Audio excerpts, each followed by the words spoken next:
Good evening. Welcome to the October 9th, 2017 Troy City Council meeting. We are pleased this evening to have with us Michael Lady from Baha'i Faith Community that's going to lead us in our invocation. If you would please stand for that. And then remain standing for the Pledge of Allegiance. Good evening. O my God, verily I invoke thee, and supplicate before thy holy threshold, asking thee that all thy mercies may descend upon these souls. Specialize them for thy favor and thy truth.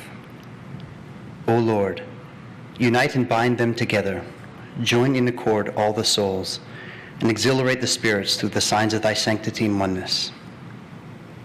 O Lord, make these faces radiant through the light of thy oneness.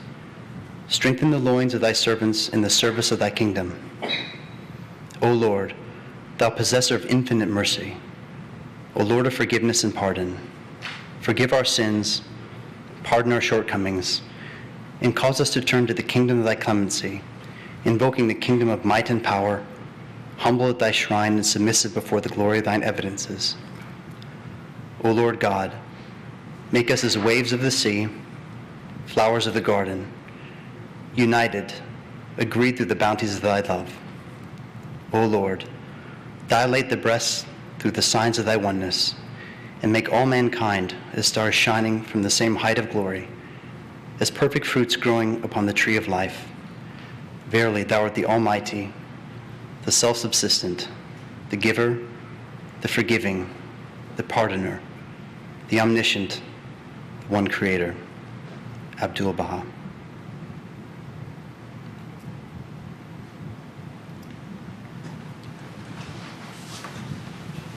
I pledge allegiance to the flag of the United States of America and to the republic for which it stands, one nation, under God, indivisible, with liberty and justice for all. Thank you, Michael. Troy City Council meeting is now called to order. The roll call, Ms. Dixon. Mayor Slater? Here. Councilmember Abraham? Here. Councilmember Baker? Here. Councilmember Henderson? Here. Mayor Pro Tem Hoderick? Here. Councilmember McCown? Here. Councilmember Pennington? Here. All present. First on the agenda are certificates of recognition and special presentations. We have several this evening, and every one of them is very important. C1, excuse me. Thank you. Certificates of recognition and special presentations are first on the agenda. C1, on behalf of the Troy Family Days Festival Committee, Chair Al Lindsay will present a check to the City of Troy. I'll call upon Al Lindsay.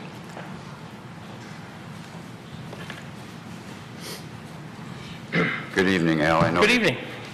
How are you? I'm well. Thanks. My name is Al Lindsay, and I'm the chairman of the Troy Family Days Festival. With me today is Jim Sirlewski, representing the North Woodward Community Foundation, and Lisa Grodsky, representing Troy Global. On behalf of the Troy Family Days Festival and the North Woodward Community Foundation, I'd like to present this check for $10,000 to the City of Troy. I grew up in Warren. Run a festival there. And for the use of the city property. And we'd like to thank you very much. I'll give you that check in just a second.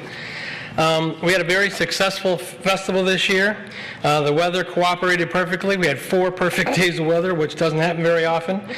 One of our biggest successes this year was the introduction of the International Day Festival. The idea of the festival came from our own Mayor Slater.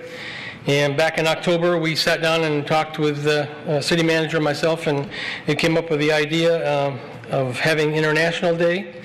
And then Mayor Slater put me in touch with Lisa Grodsky and the Troy Global Committee, and we took it and ran with it, and we created International Day. We had over 17 different acts on the stage. We had 10 different ethnic groups participating. We had over 170 people entertaining from different ethnic groups that day.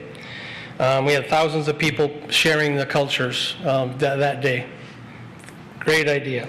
Credit goes to Lisa Grotsky and Mayor Slater and the Global Troy Committee for making it happen. Also, I'd like to point out, Lisa's up for reappointment for the Troy Global, and she really did a good job. Okay, so I'm not going to write the letter now, all right? No, I do the appointments, and I know who does all the work. Okay. Just making sure, because she was crucial. No. The whole Troy Global Committee was great, but she was outstanding. Well aware of that. Yep. And based on his spirit of cooperation and under the direction of our city manager, Brian Kishnick, all city departments and staff were very helpful in 2007 in making Troy Family Days a success. Fire and police departments were present at the festival and helped with the fireworks, and we had a canine presentation from the police department. Thanks also to librarian Kathy Russ, for the staff. The Friends of the Library and the library had booths at the festival, and they gave away free books, and it was a great community outreach, and I've talked to Kathy since then, and they're just ecstatic of the outreach they had in the community from that participation. DPW head Kurt Bovensipe, as always, and staff were there to help with many things during setup and tear down, and Kurt is just a delight to work with, and just want to thank him so much. Also, many thanks to Kelly Molnar and Cindy Stewart for taking over the naturalization ceremony when we ran into obstacles, and it would not have happened without their help. I want to thank our whole Troy Family Days committee of volunteers. Some of them have been working on this festival for over 30 years, and it's a great group. We love to put this festival on, and we look forward to next year. Thank you. Thank you, Al. I'd like to present you with this check, sir. Thank you, sir. Thank you very much. You can pass this down to Mr. Darling. Thank you very much. Thank you, Al. Thank you. One person you didn't mention, and that's Al Lindsay. And you did a great job of leading this committee. You did a great job of the most important thing that I saw that you were responsible for was the weather, and I can't... Take credit. Yes, but Al, thank you for your leadership.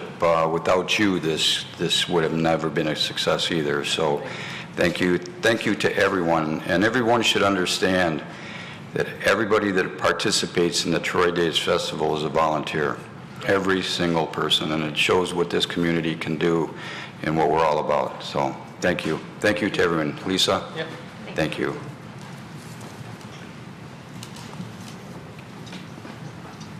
C2, on behalf of the City of Troy Employees Casual Cause Program for the months of July and August, Community Affairs Director Cindy Stewart will present a check to Troy Youth Assistant Co-Chairs Carl Schmidt and is Amy Buchanan. Carl gave her the night off. She's got parent-teacher conferences all week, and I said, you know what, let me just go. And she said, thank you. So, Thank you. She does a lot of work at Smith. She does a lot of work. She's the assistant principal at Smith Middle School. Thank you. But on behalf of the employees, it is my pleasure that we present to one of our co-chairs of Troy Youth Assistants $547 from July and August. That's fantastic. Thank you so much. You are so welcome. This is always exciting for us for two reasons. One is we always need money, right? But actually for three reasons. The first thing is we always need money. The second thing is $547 is enough to probably send 2 to 3 kids to camp next summer. So that's really fun that we can do that. And then the last thing is I'm really grateful to the city employees who participated in this and named us, because anytime I have an unsolicited donation like this, it suggests that the community is aware of some of the good work that we're doing and supports us. And so we're really appreciative of that support and that ongoing support we've gotten from the city. So thank you again. Thank you. Thank you.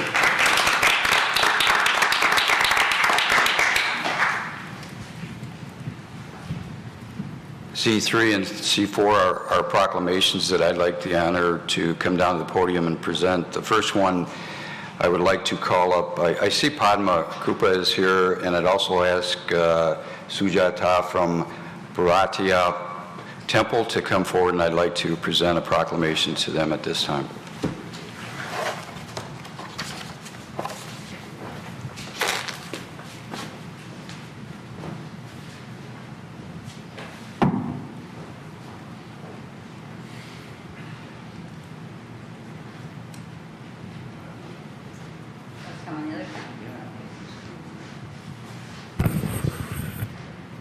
Nice to meet you.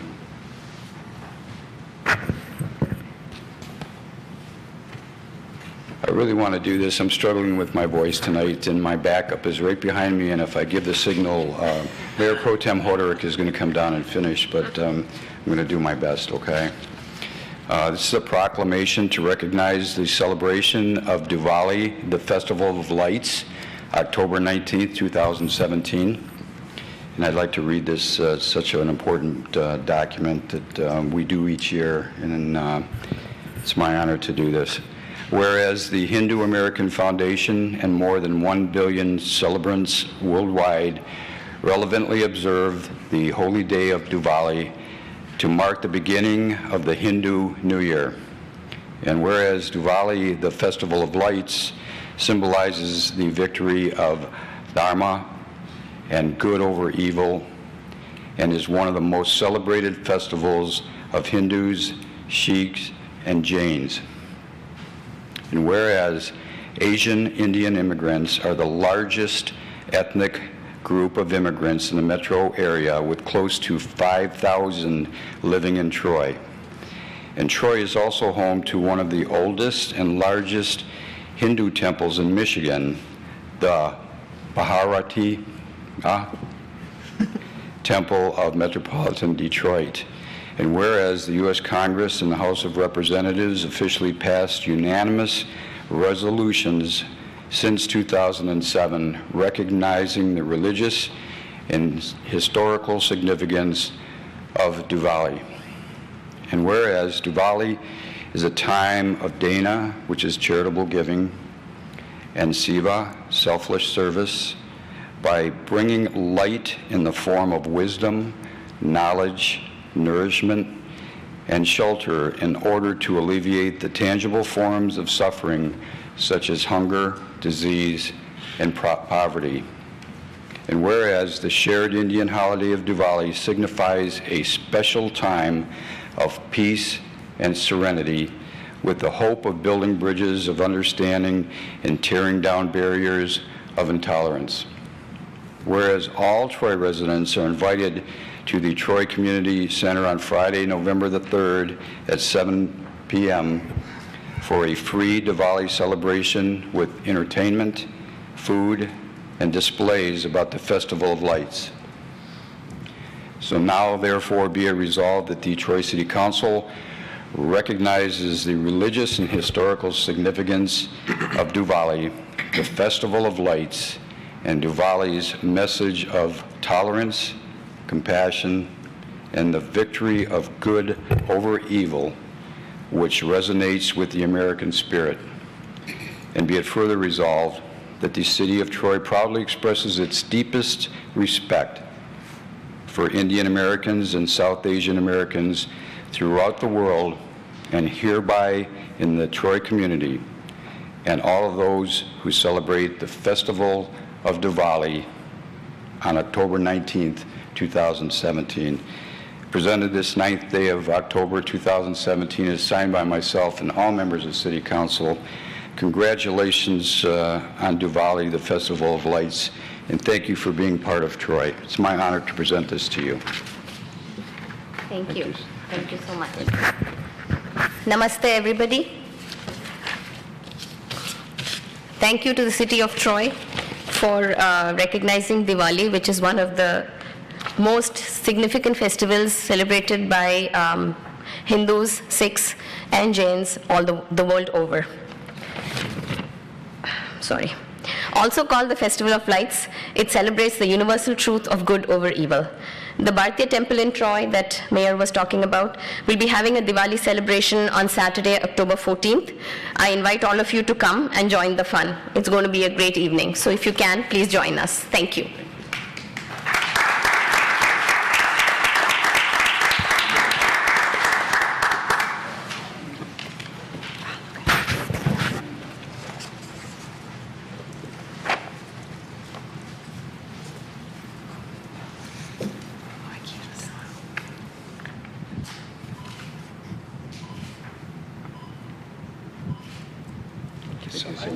Thank you so much. Thank you. Thank you.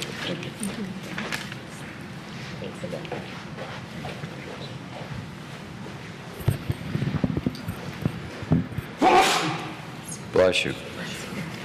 Next on the agenda is C4, a proclamation to recognize the 200th anniversary of the birth of Baha'u'llah, presented by myself to the members of the Baha'i community of Troy, and I would ask them to come forward, please, so I can make this presentation.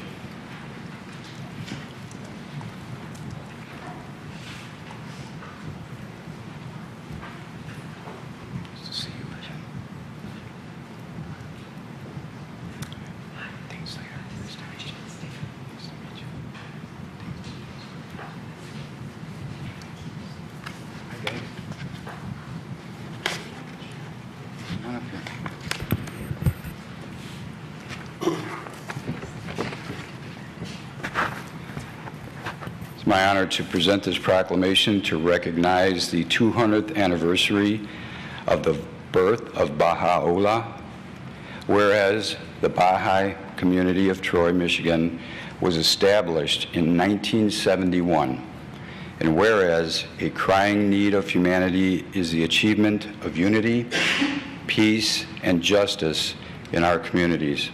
Whereas in the 19th century, Baha'u'llah, the founder of Baha'i faith, brought a message of human dignity, capacity, and oneness suited to the requirements of contemporary life. And October 22nd, 2017 marks the 200th anniversary of the birth of Baha'u'llah. And whereas since 1971, the Baha'i community of Troy, Michigan strives to apply this vision to the material and spiritual life of Troy, collaborating with others to promote unity and to serve their fellow citizens.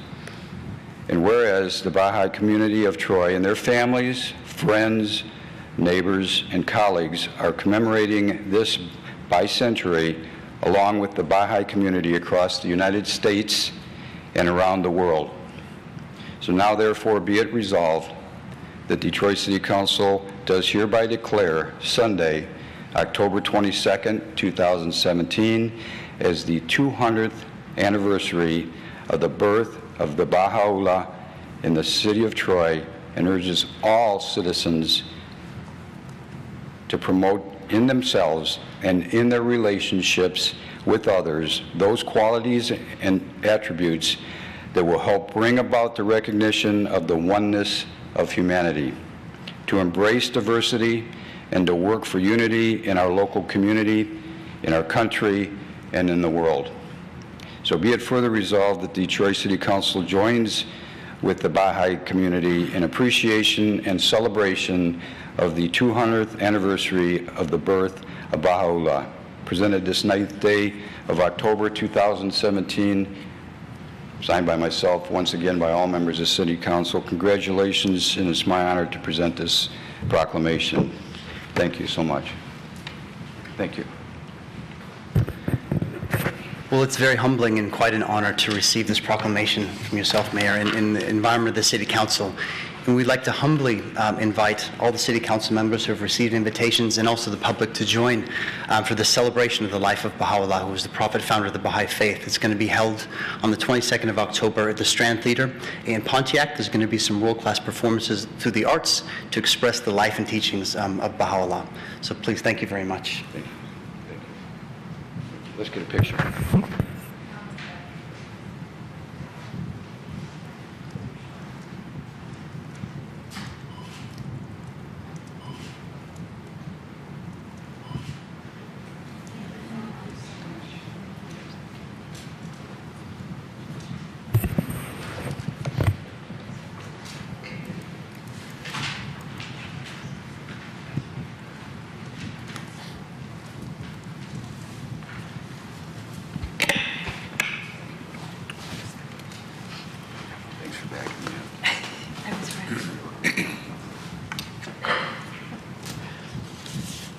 C5 is a presentation by Michael Lynn, co-founder and executive director of STEP on Poverty, to talk about his local charity led by Troy High School students. Good evening, Michael. Good evening. How are you? Good to see you again. Yes, nice to see you.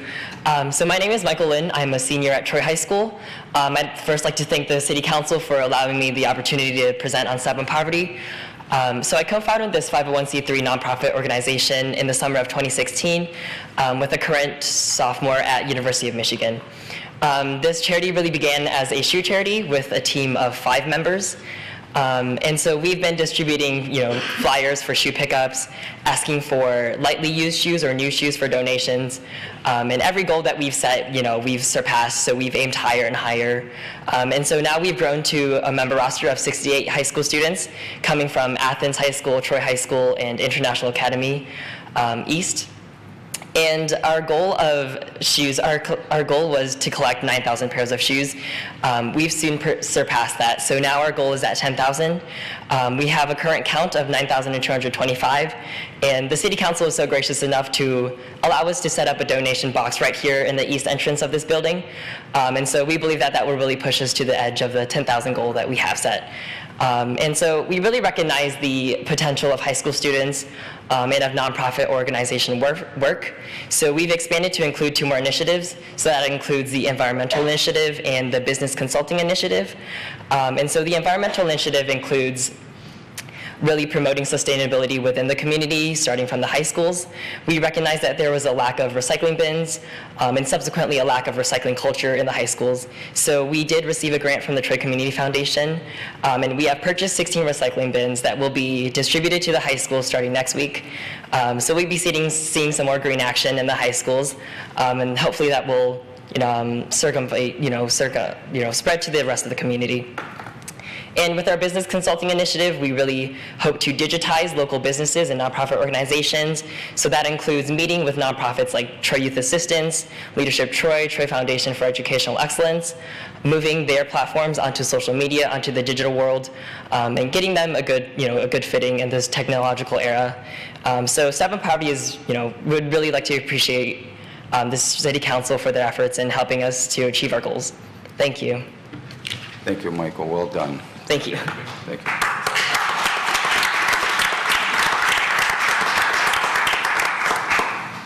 Councilman Baker. Sorry, Michael, you just sat down, but is it any kind of shoe for any age, any size? So it's actually lightly used shoes. So we actually asked for lightly used shoes or new shoes because they will end up for resale in developing nations in South America and Africa. But child, adult? All sizes are okay. Yep. Thank you so much. Thank you.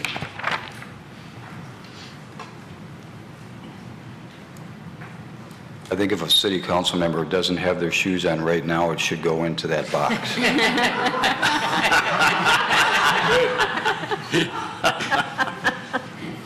Busted.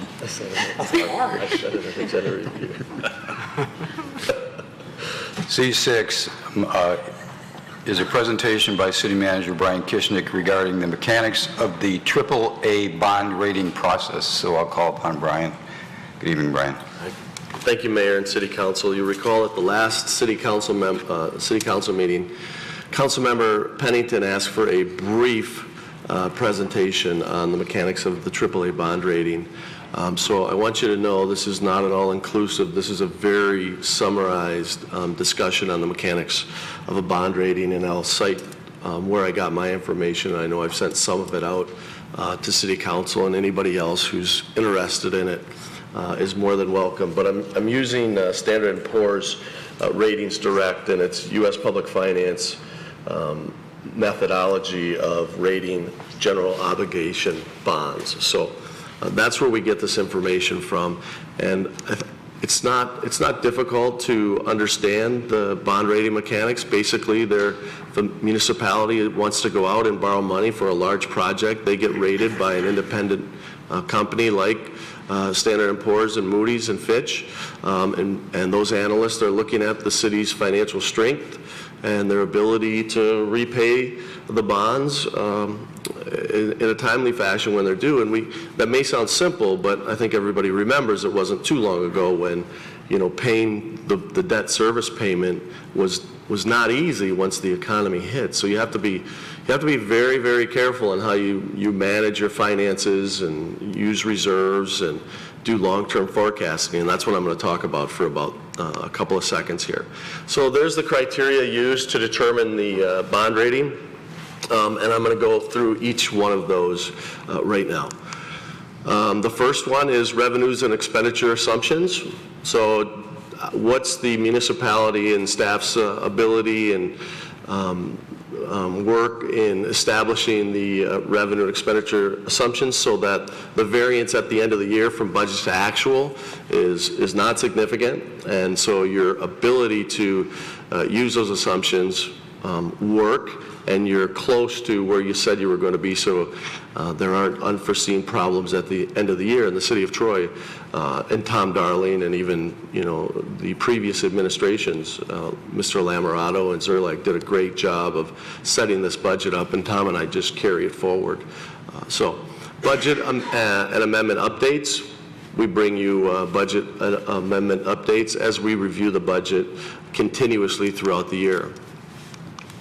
Long-term financial planning, this is probably the most important one. What's our plan and how good are we at long-term financial planning? And what are the factors that play into inhibiting our ability or causing us to make difficult assumptions as we go through and do some long-term forecasting?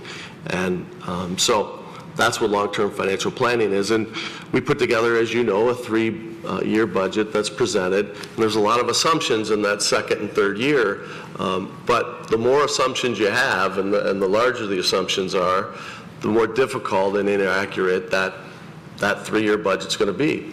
And so then when we put together the 5-year budget, it makes it even more difficult. There was a time when we were doing 10-year budgets 20 years ago, and that was just, those assumptions were never going to come true.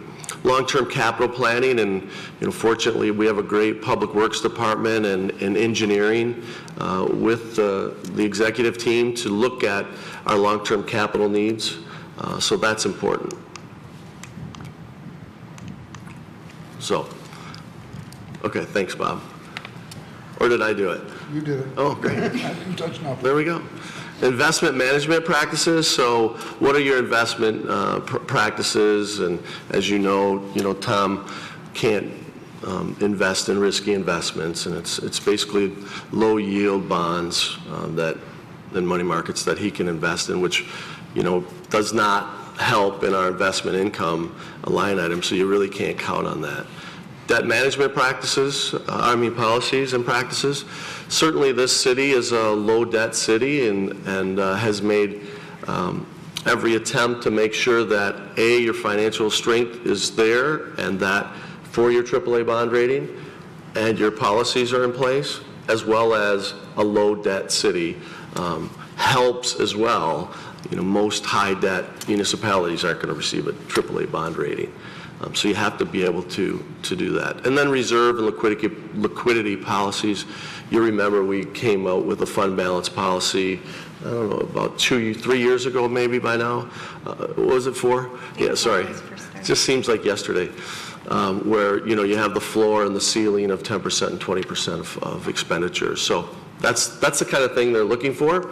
So I'm just going to leave you with this, and on that note, just like markets, borrowers, people who sell the bonds and that we're going to pay back, like predictability.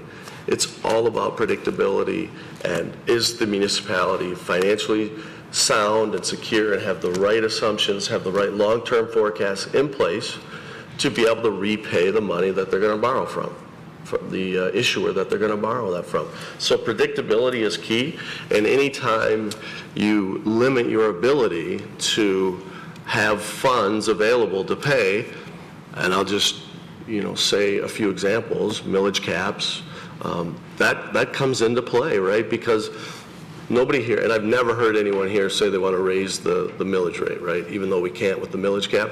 But that's the kind of thing that impacts your bond rating in the end, because if you ran into a problem, you don't have the ability to raise funds, whether that's through raising funds through the millage, through sale of land, through the types of use agreements we're talking about.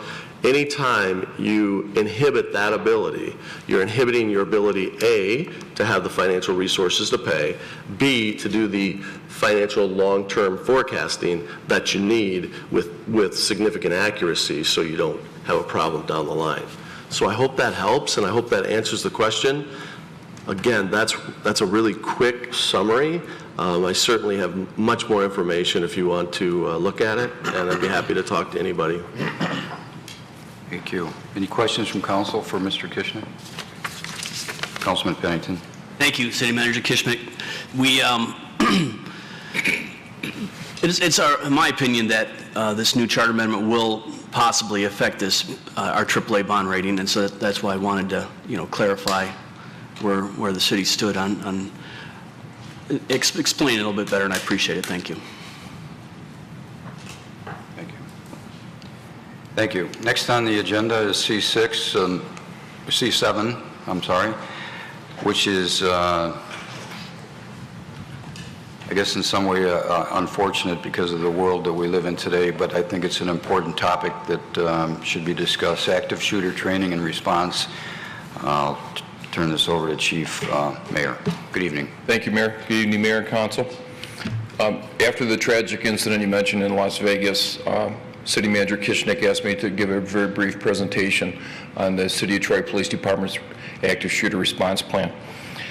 As you're all aware, the Troy Police Department is very active in the Oakland County Tactical Response Consortium. There's 37 police agencies currently in that. It covers 96% of the Oakland County residents, as illustrated on this map here. I've been president of that group since its inception in 2009. We do a lot of training. The pictures on the left illustrate some training we did at the Somerset Collection. At the top, all those vehicles there are all police vehicles. Somerset allowed us to use their facility when they were closed one day, and we brought in police officers from across the states. We had federal agencies, state police, local, county agencies there, and we simulated a terrorist incident at the Somerset Collection. You can see another picture there when we had our SWAT teams going through and actually clearing and handling the incident. We also do training for first responding supervisors on how to manage a active shooter scene. As you can imagine, it'd be a very hectic incident. We train sworn police officers in how to respond to active shooter incidents. This is a yearly training that we do. This year we're training at a 10-story building that we were allowed access to in Southfield, so we can go through and simulate an incident and train. A one-day training that's a refresher training for police officers who have already had the training, and a two-day training for new police officers. In September of this year, so not that long ago, up at Woodside Church, we sponsored a training for law enforcement, ambulance personnel, and firefighters in how to respond to active shooter incidents. That was a lessons learned. Mr. Kishnick welcomed students that were there from across the United States and Canada for that. There was 8 different actual incidents, including from as far away as Europe for the coordinated attacks in Paris last year, and a lot of United States incidents that we trained and went through and analyzed and had presentations on to teach those first responders what they could expect and how to handle those incidents. We do lockdown drills in our community education and outreach with all of our schools. We have been doing since 2013 presentations to our houses of worship and our business community on active shooter incidents. We've trained thousands of people in that. We do site surveys, prevention resources that are available to our businesses and houses of worship. And after the incident in Las Vegas, our community services section thought that it might be a good idea to offer some training to the community if someone finds himself involved at an active shooter incident, what they could do. We anticipated there'd be some interest. We set it up at our training center We quickly outgrew that. We've got 500 people so far that are registered for this. We reached out to Faith Church over at Big Beaver and DeQuinder, and they're going to allow us to use their facility. We're not sure how many we're going to end up with, but it's amazing the interest in that, and Community Services did a really good job addressing and identifying a need.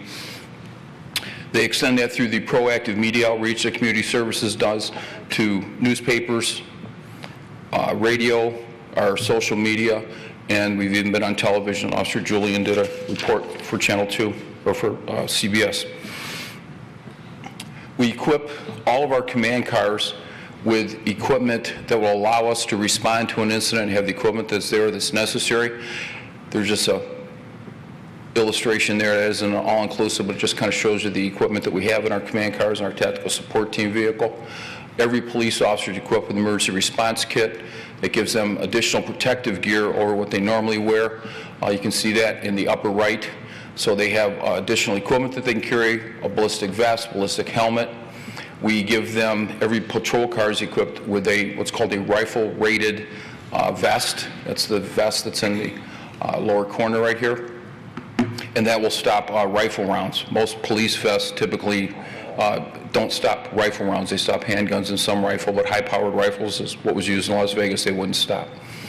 We also have mass casualty aid bags that we've been putting in our vehicles. These are specifically made for mass casualty incidents. They have tourniquets and other first aid that would be very applicable under those type of circumstances. We feel we've done a good job training our police officers, equipping our police officers, and reaching out to our community. I can answer any questions that you may have. I just want to briefly give an overview there. Thank you, Chief. Any questions for Chief? Councilman Baker? Not so much a question as much of a statement. Obviously, I hope and I pray that something like this never happens in Troy, but after today and some other conversation I've had, I'm very thankful that the police department is as prepared as they are, and I'm feeling very confident that you guys could do a great job in any kind of terrible situation like that. So thank you for what you've put together for us tonight and for what the training you do and what you're doing in the community. I've heard a lot of people talk about it's a great service for an unfortunate thing, but it's wonderful that the police department's willing to do that, and obviously by the registration it seems like it's been very well received. Yes. Thank you, and thank all of your staff and team. Thanks, certainly. And there, Mayor Pro Tem Hodder. Chief, one of the debriefs that I saw, I think just this morning from Las Vegas, the response time was 12 minutes, and what was really a miracle is the first responders came from different jurisdictions. And my assumption is, and I think you're saying this, that when you all train, it isn't necessarily just with your own department, it's with others as well, so that you have some experience in that. Am I correct in that? Yes, that's a very good observation. What we do, and that's what I was hoping to illustrate with the whole Oakland County, all police agencies, we're all training the same way. Every police officer is trained the same way. So in theory, we could have an incident in the south end of our town. A Clawson supervisor could show up and run the incident until we got there, and then, because we're all trained the same way, and then other police officers from other jurisdictions that showed up could throw together a team, and they all know what they're going to do because they've all been trained the same way. That's what we were hoping to achieve. It's good to know. Certainly. Councilman McCollum.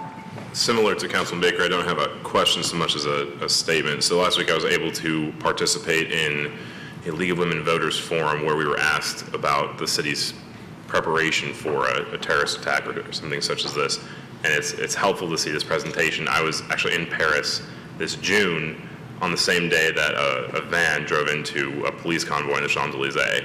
So, and I was in a different part of Paris, so I was fine, but even where I was, it was just, like you said, it was just mayhem everywhere. So it's really great to see that, the city and various agencies in the area are proactive in their approach. So good work. Thank you. Other questions?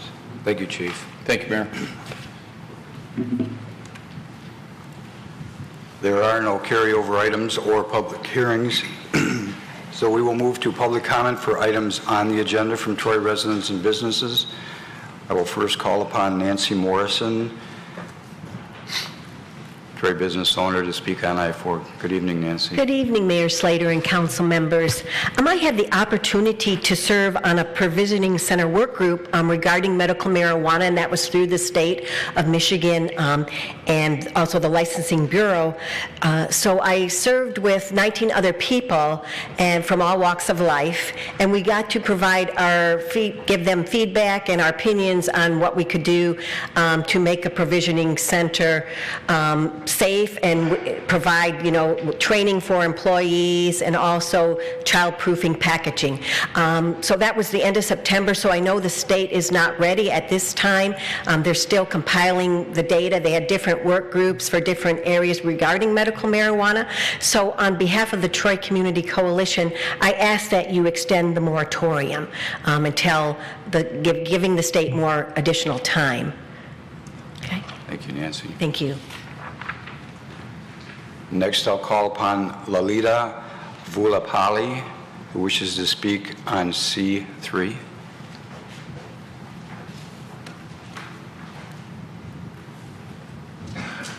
Good evening. Namaste, good evening, and thank you for giving me this opportunity to speak. I've been a resident of Troy for the past 16 years, and by the way, my name is Lalita Utapalli. I've been a resident in Troy for the past 16 years, and I'm really proud and happy to be in this city, which honors the festival of Diwali that we all celebrate here. And I would like to welcome you all to the event of Diwali celebration that we have in the Troy Community Center on November 3rd from 7 p.m. Thank you.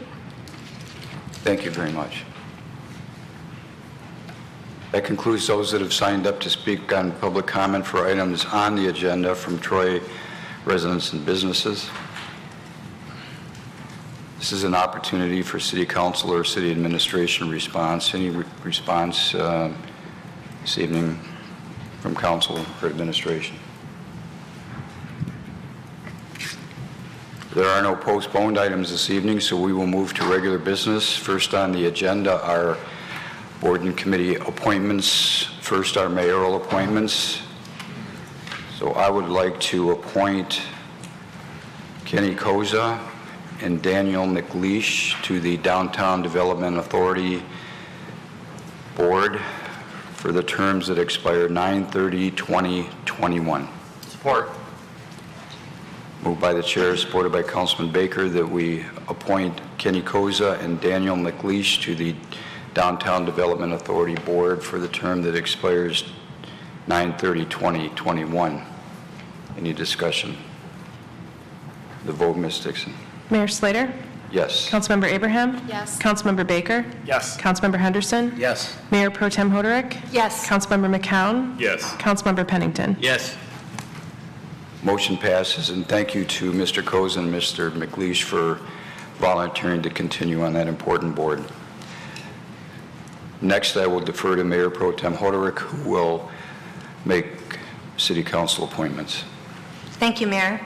I have 5 appointments tonight, 2 for the Animal Control Appeal Board. I would like to appoint Jane Sager and Gretchen Waters to that board for the terms expiring September 30th, 2020. And to the Parks and Recreation Board, I would like to appoint Gary Hoff as the Troy School District Representative for the term expiring 7/31/2018, and Timothy McGee and Janice Zakakis for terms expiring 9/30/2020. Support. Moved by Mayor Pro Tem Hoderick and supported by Councilman McCowan, that we nominate Jane Sager, Gretchen Waters to the Animal Control Appeal Board for the term that expires 9/30/2020, and Gary Hoff to the Parks and Recreation Board for the term that expires 7/31/2018, and Timothy McGee and Janice Dukakis to the Parks and Recreation Board for the terms that expire 9/30/2020. Further discussion? The vote, Ms. Dixon. Councilmember Abraham? Yes. Councilmember Baker? Yes. Councilmember Henderson? Yes. Mayor Pro Tem Hoderick? Yes. Councilmember McCown? Yes. Councilmember Pennington? Yes. Mayor Slater? Yes. Thank you to those citizens who volunteered to be on those boards. There are no mayoral nominations or city council nominations this evening. So we'll move to I-3, which is a request for closed session. Councilman Baker. I'd like to move I-3, be it resolved that Troy City Council shall meet in closed session as permitted by MCL 15.268E, pending litigation, International Outdoor versus City of Troy et al. Support. By Councilman Baker and supported by Councilman McCowan, that we shall meet in closed session as permitted by MCL 15.268E, pending litigation, International Outdoor v. City of Troy et al., as printed in the agenda. Discussion. Vote, Ms. Dixon. Councilmember Baker? Yes. Councilmember Henderson? Yes. Mayor Pro Tem Hoderick? Yes. Councilmember McCown? Yes. Councilmember Pennington? Yes. Mayor Slater? Yes. Councilmember Abraham? Yes. Motion passes. I-4 is an extension of the medical marijuana caregiver grow operation moratorium. I'll call upon City Attorney Lori Grigg-Bloom. Thank you, Mayor. Thank you, Mayor. This is a request to extend the moratorium, and I want to make it very clear that this is only for the caregiver grow operations. So those are the operations of up to 72 plants that are allowed under the Michigan Medical Marijuana Act. We are recommending that you not take any action on the Medical Marijuana Facilities Act. At this point in time, as Ms. Morrison has already commented, the state has not yet figured out what all the rules are going to be. We don't expect the permanent rules for some time, and so we believe that to act on that would be premature at this point in time. So there is a proposed resolution for you that extends the moratorium for 180 days on the caregiver medical marijuana grow operations. And I'm happy to answer any questions that you have. Questions for City Attorney, Councilman Pennington. City Attorney Bloom, is there any movement from the legislature on this? I mean, we're getting closer to more, figuring out what they're going to do? Yes, there's movement every day, actually, and new pronouncements coming down pretty much every day as well. We anticipate, the state now anticipates that they will not actually give any licenses under the Facilities Act until at the end of February of 2018. They cannot even accept applications until December of 2017, end of December of 2017. So again, we're monitoring it very closely. This is the larger the facilities, so you have the 5 separate facilities. We're monitoring that very closely, but this is actually for the caregiver operations instead. Another question. Is our moratorium extension, is it another 180 days? I don't remember seeing it in there. Yes, that's what we're requesting, is another 180 days. Thank you. Any questions for City Attorney? Councilman McCowan. I have one. You seem to distinguish, I think, at least twice I heard the caregiver piece of it. So from my understanding of it, there's 3 different licenses that can be issued. One is for the grow operation caregivers, 2 is for health and safety, and I think 3 is for distribution. Is that incorrect? No, those are the facility licenses, and there are actually 5 of them. Okay. This is separate from that. That's the industrial, I'll call the industrial operations or facilities. This is what I will call a personal, the personal use, which has been allowed since 2008 under the Michigan Medical Marijuana Act. So this is a grow operation of up to 72 plants if you have 5 medical marijuana patients that you are the designated caregiver for. So it's only for that personal operation. It's not for the Facilities Act. We're asking that you hold off on the facilities. 6. Perfect. Isn't it 6? 5 plus the individual person would be the 6th one. So it'd be 12 plants per 6 persons. Thank you. Councilman Pennington. I'd like to, if everyone's done questions, I'd like to move. I have one, just one. Oh, go ahead, sorry. Basically, what we're doing is what we did 180 days ago, correct? That's correct. The moratorium will be expiring before your next city council meeting, and we're still looking for some additional rules and regulations to be finalized. Councilman Pennington. I'd like to move I-4, the extension of the medical marijuana caregiver grow operation moratorium as printed. Support. Moved by Councilman Pennington, supported by Councilman Henderson, that we approve I-4, the extension of medical marijuana caregiver grow operation moratorium as printed in the agenda packet. Further discussion? The vote, Ms. Dixon. Councilmember Henderson? Yes. Mayor Pro Tem Hoderick? Yes. Councilmember McCown? Yes. Councilmember Pennington? Yes. Mayor Slater? Yes. Councilmember Abraham? Yes. Councilmember Baker? Yes. Motion passes. I-5 is a reconsideration of a recommendation for a no parking zone on the west side of Allen Drive, Maple to Rankin Drive. I see Bill Hootery, our deputy city engineer, is anxiously waiting to speak on this. Good evening, Mayor and Council. The item you have before you is an issue of parking on Allen Drive between Maple Road and Rankin. As you can see from the pictures, there are cars that park along the west side of the road. They encroach on driveways, causing some sight distance issues, impacting trucks turning into primarily the site on the north, the restaurant depot.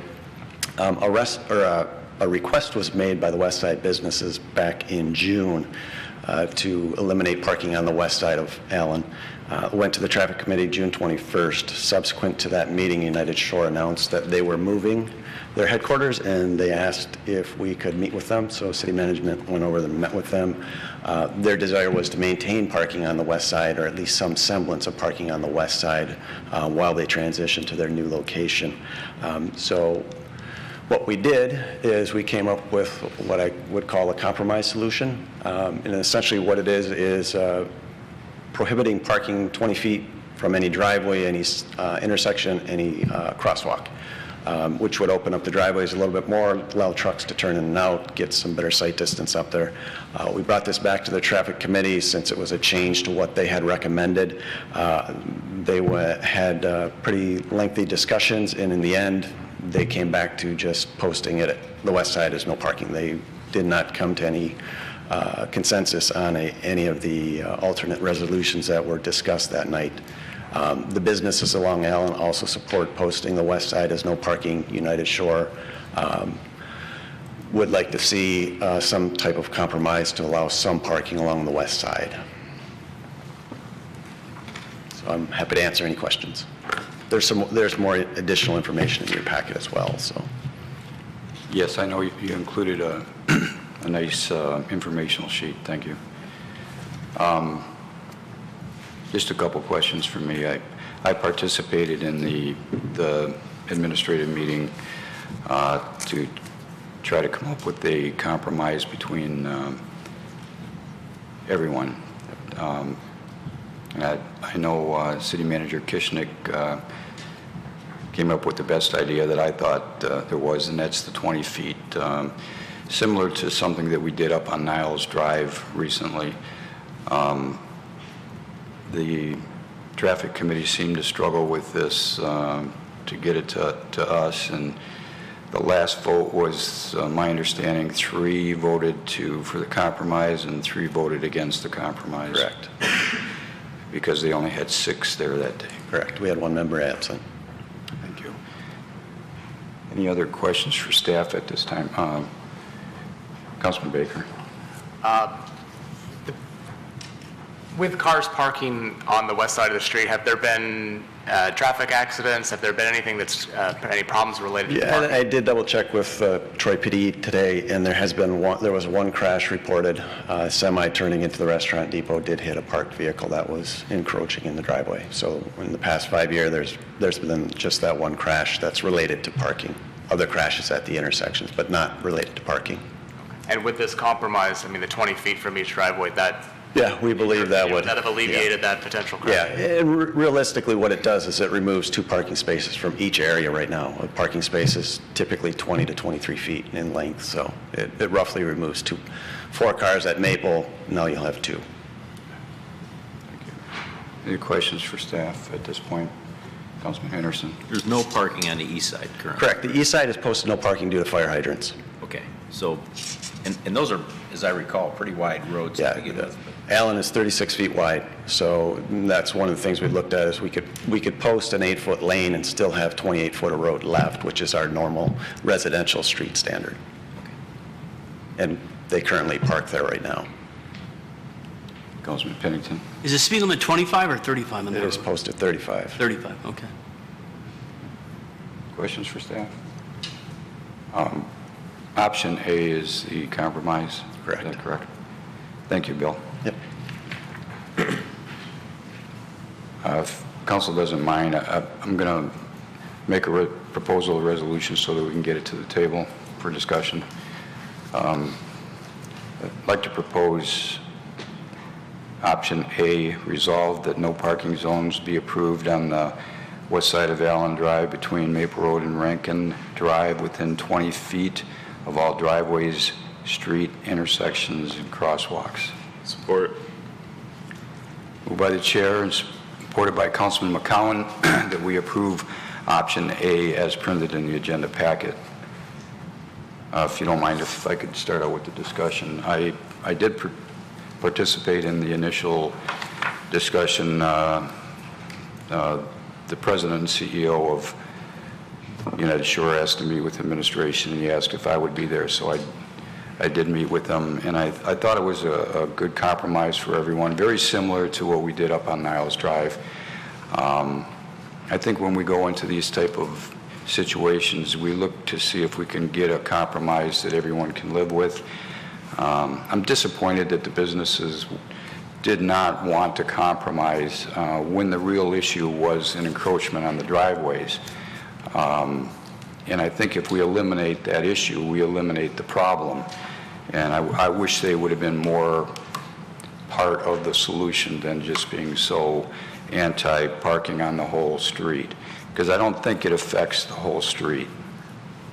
I think it just affects the approach. And I understand the businesses and I understand where they're coming from because they need that area for their semis to get through there. So I thought it was a good compromise. City Manager Kishnick came up with a good idea of marking it on the roadway so that everyone knows. I know there have been some tickets issued on Allen Drive because of the encroachment on the driveway, and I think this helps the driver as well as the businesses to know exactly where they can park and where they shouldn't park. So I think it's a good compromise. It's something that we generally do all the time and look for solutions that everyone can live with. It's not a win-win for everybody, but it's a compromise. So that's why I brought this forward. Councilman Pennington. Mayor, is United Shore, are they leaving town totally, or are they just scaling back? They are moving their business, but my last discussion with Mr. Ishbia was that they have a tenant that they're bringing in to fill up that building. But I don't think after July 1st they're going to have the parking issues that they have today. I guess, is Bill Hootery still here? Would that be an accurate statement, Bill? United Shore, by the time they move, they project to have about 2,300 employees in that building. So we would not anticipate anybody coming in, taking up that much space or have that many employees. And even in the discussions that you've had, that was kind of relayed back from Mr. Ishbia. Correct. I think it's a great problem to have, is that you have your business is doing so well that you can't even expand where you're at, and you have to move on. Thank you. Councilman Harrison. So, while you're there, are we planning on making markations on the road? Markations, is that a word? Are we marking the road? Pavement markings, yeah. It's very similar, and then I put a picture, this Google Street View of downtown Royal Oak. So a white line to signify where parking is allowed, and then we would have a taper area, hatch taper area, marking the 20-foot that is not legal parking. Okay. So rather than signs, we're going to try the pavement markings. Okay. And I think we have a commitment from United Shore that they'll make sure that message gets to their employees. Yes. Further discussion on the motion? The vote, Ms. Dixon? Mayor Pro Tem Hoderick? Yes. Councilmember McCown? Yes. Councilmember Pennington? Yes. Mayor Slater? Yes. Councilmember Abraham? Yes. Councilmember Baker? Yes. Councilmember Henderson? Yes. Motion passes. Bill, thanks for all your hard work. I know it wasn't an easy one for you. Next is the consent agenda. Is there anyone that wishes to hold a consent agenda item this evening? I'm going to ask to pull J4C. Councilman Henderson. I'd like to move all items on the consent agenda with the exception of J4C. Support. By Councilman Henderson, supported by Councilman Pennington, that we approve all the consent agenda items except J4C. Discussion on that? The vote, Ms. Dixon? Councilmember McCown? Yes. Councilmember Pennington? Yes. Mayor Slater? Yes. Councilmember Abraham? Yes. Councilmember Baker? Yes. Councilmember Henderson? Yes. Mayor Pro Tem Hoderick? Yes. Motion passes. The reason that I pulled J4C is the same problem that I'm having with, that I've had with 3 or 4 issues like this before the November vote on the charter amendment is, should we spend $1 million not knowing what's going to happen with the Billy Casper contract when it expires early next year. So I would ask if city administration, is this something that we could put off until the vote, until we know what the vote is in November? Yeah, so we discussed this today, so it'd be winter construction, so we would wait till the next year, depending on what the vote, how the vote came. And we've already started an analysis internally on what the cost is to provide it if we were to do it ourselves. And then there could be an RFP as well, but we could certainly postpone this project. Is this something we could do in the spring next year, or is this a fall?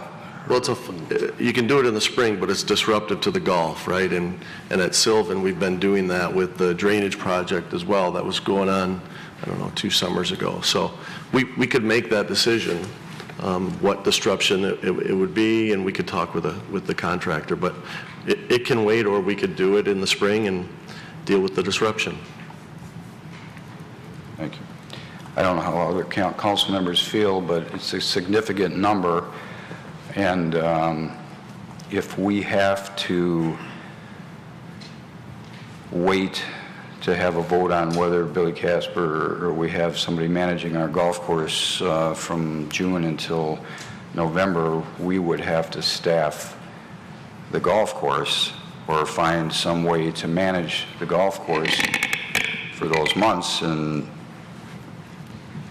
is it safe to assume that that would cost us more money than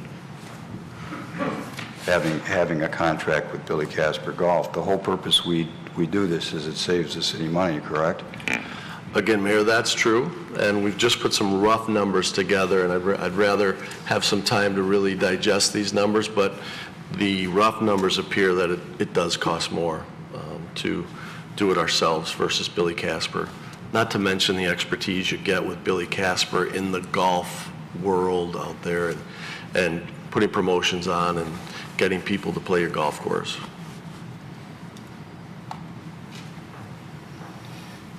And what's the downside if we don't do it this year?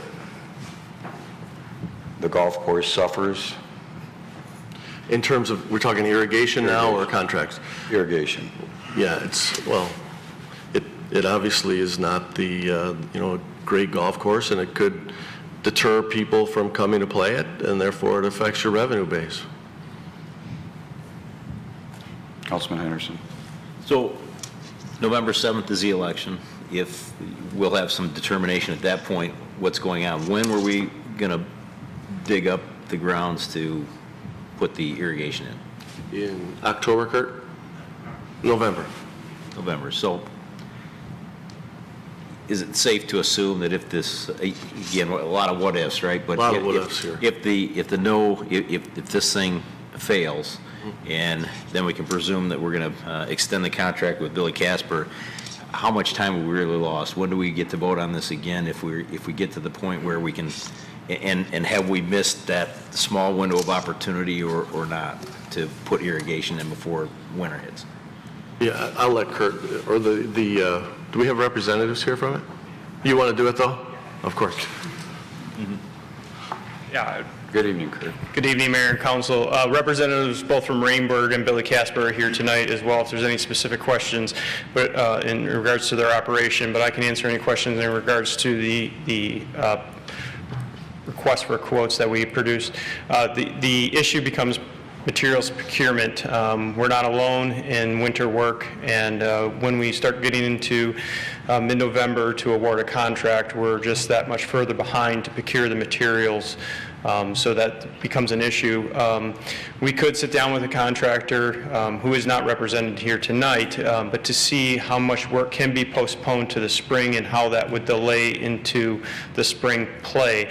As it is, we do have a completion date of May 1st built into the recommended proposal to you tonight.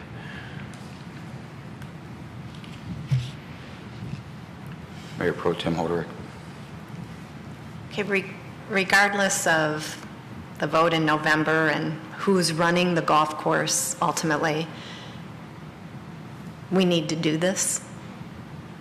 Yes. I mean, this isn't a nice to-do project to make the golf course a little bit more nice. My read of this is we need to do things at our house sometimes. This is something that has to happen, correct? To this golf course, no matter who ends up managing it.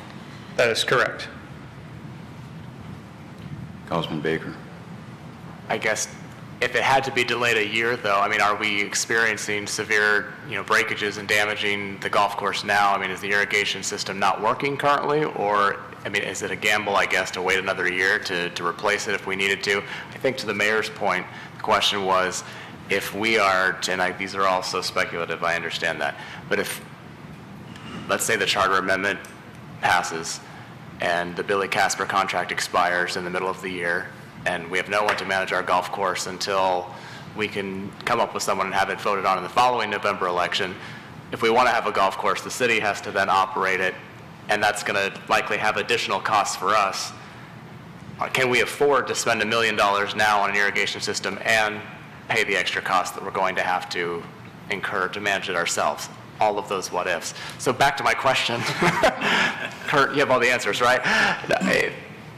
Is it dire that it gets done this year?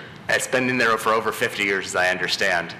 I mean, are we on our last leg? I mean, that's my broader question. Sure, yeah, so the project's been postponed for several years, but specific to the irrigation system, the current irrigation system, if you allow, I'd like to call up Billy Casper representatives to speak on its current condition. They're the most familiar with it.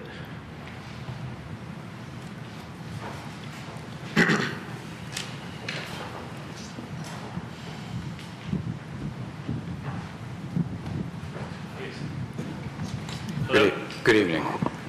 Please use the microphone. I'm Matt Fauerbach, Representative Billy Casper Golf. I'm the Director of Agronomy for the company. Work with Jim Vandenberg, the Superintendent of the golf courses. To try and segment some of your questions, yes, this is something that needs to be done. It would be like driving your car without brakes, or your bike without brakes to work every day. You can stop with your feet, and if you catch the right spot, you'll be okay. But if you, sooner or later, you're going to run into something, and that could cause you harm. The golf course suffers. We experience operational expenses increasing every year with repair to the system, and Jim and his team spend an inordinate amount of time repairing things that shouldn't be part of his everyday. What we're really protecting against is the downside. If you we do have a major catastrophic failure next year, and understanding that the system's been in there and it's outlived its useful life, that could cost you hundreds of thousands of dollars in not only lost revenue, because you'll have no way to get water to the golf course, but you're losing rounds, and then your reputation, and then the restorative efforts to get it back to where it needs to be take time and lots of money. This is a cost of doing business, and we recognize that it's a big one. That's why it's been tabled for a number of years. We're up against a critical time period here. The system also would need to be, as we stage this project, the system will be cut through the existing system. So it'll be winterized this winter, and then the construction will actually damage and destroy the old system. So once we start, there's no turning back. We will, if we don't have the right lead time, and that leads to, where we are in the process with material procurement, getting the contractor on board, and the project moving forward, we're up against the gun come springtime. Other questions? Did I get everything? Councilman Pennington. Can you give us an example of some of the breakages and problems you've had with the system this year? We've been, like Kurt was saying, we have been talking about this for 3-4 years now, updating Sylvan Glen, much before Councilman Baker was on board with City Council, and we're finally getting to do it, but you understand the predicament we're in with this charter amendment proposal. I do. And so the system itself all runs from a pump station that draws water out of the large pond at the park. And it's fed and looped throughout the entire property. Newer irrigation systems have isolation valves that if you have a trouble spot, you can isolate it relatively easily, so that if you have to go in and do a reparative project, and that may cause you to have an area dug up for a couple days to do that repair, it's not the end of the world, because you're only sectioning off a very discrete part of the property, a very localized area. Well, the system is aged enough that wasn't really given consideration early on, so you basically have to shut the entire system down to repair. And with the entire system being shut down for a period of days, the material that we're working with to make those repairs becoming less and less readily available and more costly, because it's outdated technology. Between the downtime and the amount of labor hours that we put into making those repairs, it becomes cost prohibitive. And it does unnecessary damage to parts of the property that shouldn't be affected. Councilman Henderson. This question is for City Attorney Bloom. Let's presume that the proposal passes and the charter changes, and we now have a Billy Casper contract that expires, and we have to renegotiate that. Can we even renegotiate that contract, allow them to operate till next November when there's another election, or are they just, sorry guys, you're out? At this point, there is no opportunity to get it to the vote, assuming that the charter amendment does pass. There's no opportunity to get the prospective management agreements to the voters until November of 2018. I mean, it is possible that if it does pass, that there could be a declaratory action in the courts that would give some relief, but absent that, there's no opportunity to get to the voters until November of 2018. So that would be after the management agreement expires. I've looked at the management agreements. There is no availability of extending it. There is no opportunity under the current contract to extend it beyond the current term, which terminates in May of 2018. The follow-up to that then is, what if we just said, hey, Billy Casper, just keep running? What happens? What do we? Who goes to jail? what, It could be misconduct in office. You could also have a declaratory, a writ of mandamus action brought against you to get it to the voters ahead of time. There are a number of other things, but it could be misconduct in office. Councilman Pennington. Which would mean what, like a special election? No, misconduct in office would be a criminal offense against all of you individually, potentially. Yeah, but you also mentioned, bringing it to the voters before the November. No. No, Can't do that? it'd be a circuit court. I mean, it's possible that circuit court could grant some relief, assuming that council, assuming it passes, and then assuming that council authorized us to file a declaratory action lawsuit. So court may be able to provide relief, but that's really the only other avenue that you would have. And that's, again, that's filing a lawsuit to try and deal with the situation. Well, I think what we, speculation, and, we could talk about that for a while. I think what we need to focus on is the reality. The reality is, if the charter amendment passes, Billy Casper Golf will not be managing our golf courses probably ever again.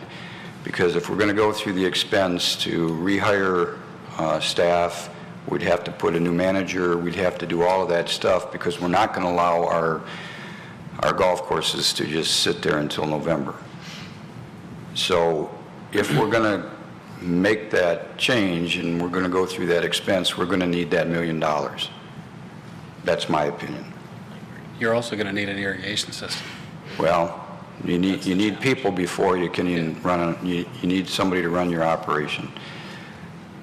But second of all, let's look at some dates here. We're going to know whether this passes or not November the 8th. And can this project be started after that date, or is that a drop dead? You cannot do this project starting, let's say, in the middle of November. I'll speak for myself, and I'll let Kurt take over for the timing from the city's perspective, but we would like to begin construction really as soon as possible. I understand that. But I don't know how long the process takes. Can you start the project in the middle of November, after the first city council meeting in November? Could if it was approved then? The short answer is yes, the project could be started in November, with the caveat that the contractor has not obligated himself elsewhere. And the lead time on materials could be 4 to 6 more weeks from there. Understood. So the question boils down to, are we going to need the $1 million in May of next year, potentially? And should we spend it now? So, Mayor Pro Tem Hoderick. Thank you. I think we're good. Thank you. This is dangerous to do at the microphone from the table. I'm thinking out loud. But this twisted situation we're in, we have to allow ourselves this, we have a fiduciary responsibility to do right by this golf course with a lot of what ifs. My sense is that it is right for us to take care of this asset. And I am very concerned about money we may need, how we may have to end up in court to ask for relief. And in the budgeting process for next year, we may be allocating and redirecting money to do that. But we have put off this irrigation system for, as Councilman Pennington noted, this isn't like a new idea that we're hearing about. We've put this off. And I think we need to protect that asset, that capital need. and then we're going to have to sort things out later and take the criticism later of why didn't you anticipate it, because that's what'll happen. You know, we'll approve this, and then we'll end out in this situation, and we'll be criticized that we didn't have the foresight to, you know, think about the staffing funds that we might need, but whatever. I really feel like we're in a place, and getting parts, this isn't a contract that came to be just in the past week. There's been a lot of work to get to this place, to bring this here for approval. I just think it makes good business sense to go ahead with the investment in the course itself. Thank you. Any other discussion? Councilman McCollum. Yeah, that's kind of where I'm sitting. I see your point with regards to $1 million for, we would need it for staff next year if the charter amendment does pass, but from a P&L and from a cash flow perspective, it would be different, since this would be an awarding of a contract, which from a cash flow would be determined by the contract. But from a cash flow of staff, it wouldn't be $1 million hitting right away. It would be dispersed over periods of time. So that piece of it is slightly different in my mind, but the bigger piece of it is that, assuming the charter amendment does pass, the agreement with Billy Casper expires, we still do own that asset.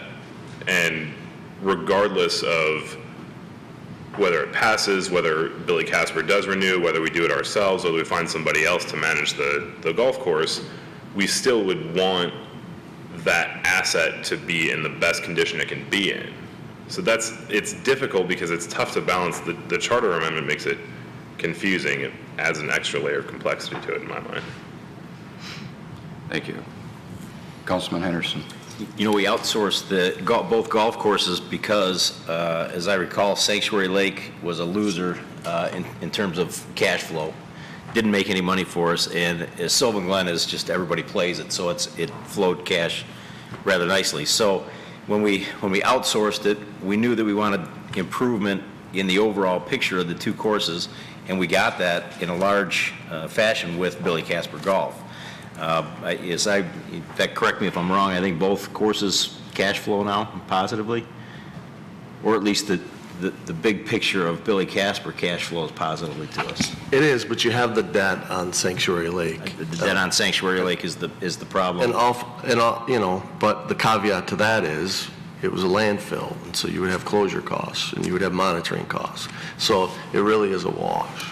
So it's a positive situation for both courses. If this contract with Billy Casper goes away, it's back to where we started, and that's our own people. And I don't want to disparage any of the operations, because cities are not here to run golf courses professionally. We're here to run cities professionally, and to go back to where we were and have the courses not run by somebody who really knows their business and can run them real well would be really disappointing at this stage. That said, there's going to be a lot of costs involved in trying to ramp up and get people ready. Another caveat to this is, yeah, we've been talking about irrigation for as long as I've been on council, which is about 6 years, and we keep kicking the can down the road, which is, can we kick it down the road another year? Yeah, maybe. Is it going to disrupt golf a little bit? Yeah, maybe if an area of Sylvan Glen breaks and they have to shut the entire system down to fix that one area, maybe crutching it. But we were talking about that with the courthouse roof as well. What can we do in the interim to just patch it until we get that contract settled? So I don't think we need to make any hasty decisions on irrigation just because we're running up against the clock this year. We can, heck, if we have to move it into June, finish this thing in June, I think golfers will understand, hey, they're getting new irrigation systems on a golf course, or if it goes into next fall, that's fine too. But I don't think we should do anything that gives us a big question mark with regard to that investment and what the employee costs are going to be. Councilman Baker. Thanks, Mayor. I agree with pieces of what everyone has said so far, and I haven't been on council as long as you, Councilman Pennington, but last year no one mentioned how dire this was, and we've had way more than 30% in our fund balance, and there's been lots of money, so it could have come up last year. And the prediction that, now that it's come before us, it's dire and must be done, may be true. I'm not the expert, and the Billy Casper representatives know best, but I'm more of the line of, I think we need to be cautious about spending this money when we may have extreme unknown costs next summer that will make this seem like, well, it's great that we have the new irrigation system, but we have to come together with a whole new plan. And if there's a breakage that does cost a couple $100,000, that would be a huge hit. But it could also be with a huge hit of, and we don't have a contract with Billy Casper anymore, and Billy Casper probably doesn't want to come back with us because we have to vote with the next election, and we're having new costs and trying to reconfigure the whole golf course plan in general. So I'm of the mindset that we shouldn't do this tonight. It's again, I said it when we talked about the courthouse roof, this is just another example of what the extreme charter amendment is forcing us to do. We're talking about this at length, which is something on a consent item agenda. It's making us inefficient, the risk of the charter amendment, and we shouldn't be having to do this. It's making us ineffective as a council already, and it hasn't even come to vote. So unfortunately, I don't think we should approve this tonight. I think that there are way too many unknowns, and if it was business as usual and we knew exactly what we could predict, like they do when they're trying to figure out bond ratings, I'd say absolutely approve this. We've got the money, we've been planning for it, but we just don't know what's going to happen in 4 weeks and what that could mean next summer. And for that reason, I can't feel good about approving this tonight. Councilman Pennington. So I have a question for City Manager Kishnick. So when the charter amendment fails, and I hope that it fails, can we get this on the agenda for the first meeting in November, this item? Yeah, and I think that's what they were saying. We can get it on as soon as the next meeting after. So we can put it on whenever, but now you're going to work with as Kurt Bovensiepe said, depending on where the contractor went and what his availability is and the materials, you're just going to have to deal with those issues, but we can put it on right after for sure. And I understand that. And number one, if we lose the contract with Billy Casper Golf, that will be a huge detriment to the city. Since they have come to town, both those courses are well-run and well-respected, and the golfers up here on City Council, really enjoy, since Billy Casper has come to town. So that being said,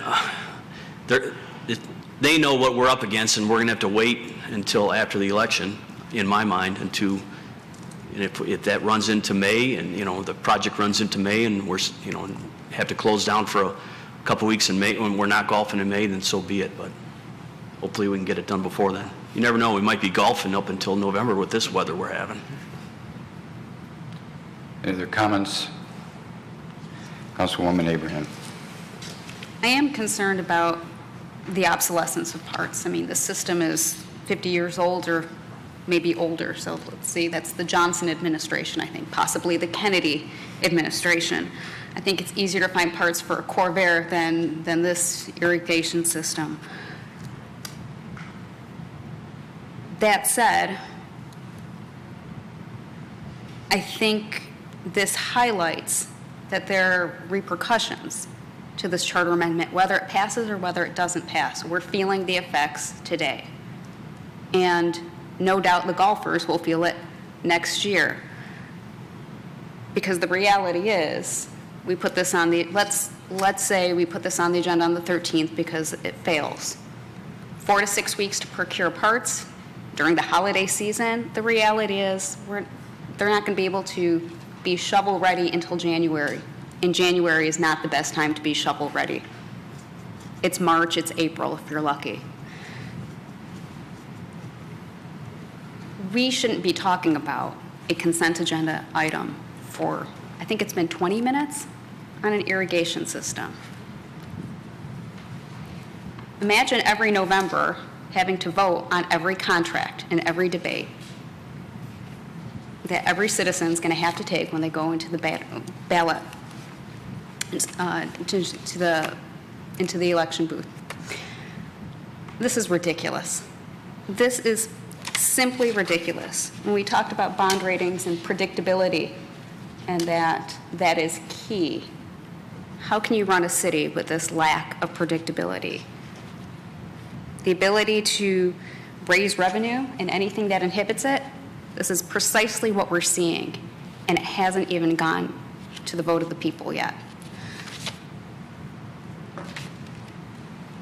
Mayor, I am concerned, like you are, on spending money right now, and I'm balancing that with my concern with the obsolescence of parts. We may end up having to spend more to do repairs and then still have to pay to update the irrigation system.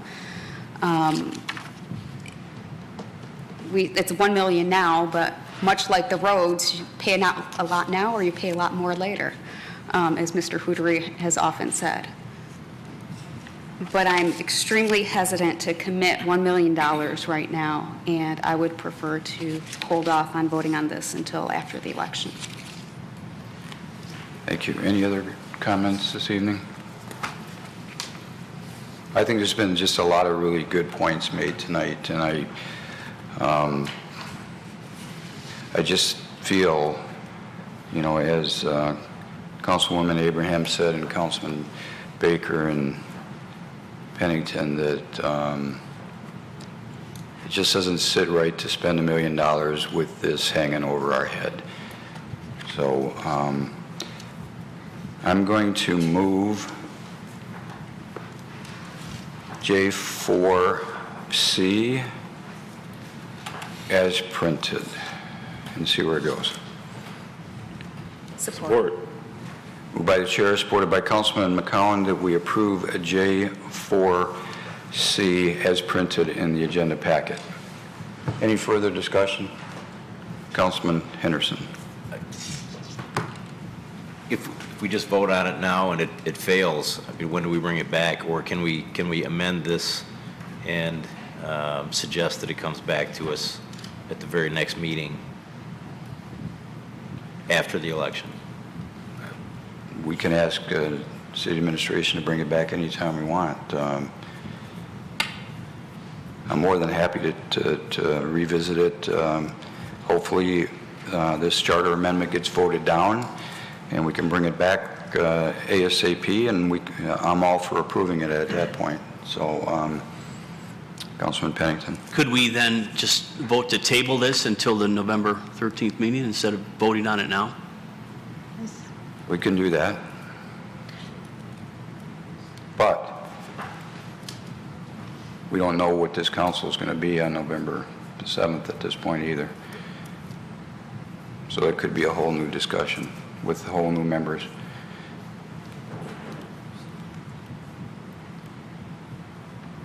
You've already moved the legislation and it was supported, shouldn't we?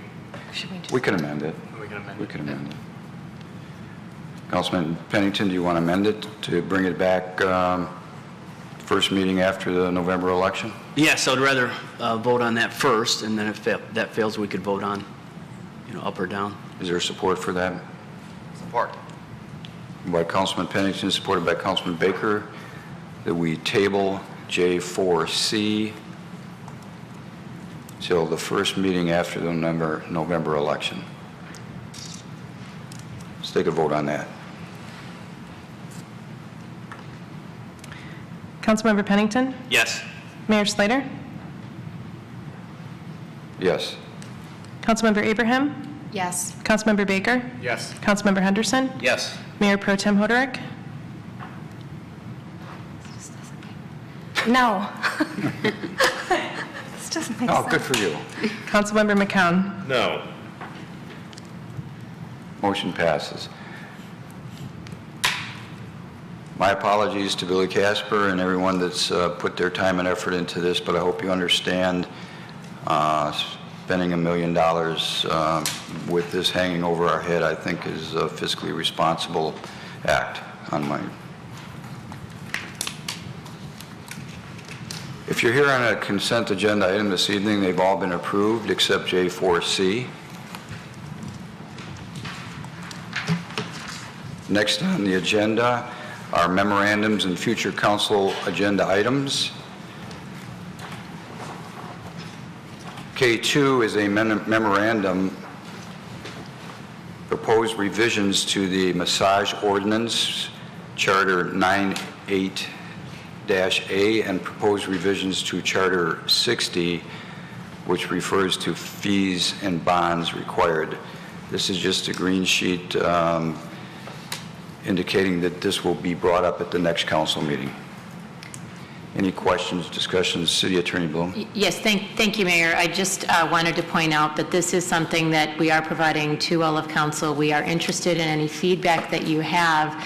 I would indicate that these are changes that were necessitated by changes to state law, but also we have amendments that are recommended by the city clerk's office and the police department to streamline and to make our massage ordinance stronger. But there will be a presentation at the next meeting, but in the interim, if you have any questions or comments, please get them to us as quickly as possible. I would also indicate that we are also going out, the police department is going out and soliciting input from some of the licensed establishments as well. Thank you. Any further questions for staff? Thank you. Next on the agenda are public comment for items not on the agenda from Troy residents and businesses. We have several that have signed up to speak this evening. First, I will call upon Brian Matthews, Troy resident, who wishes to speak this evening.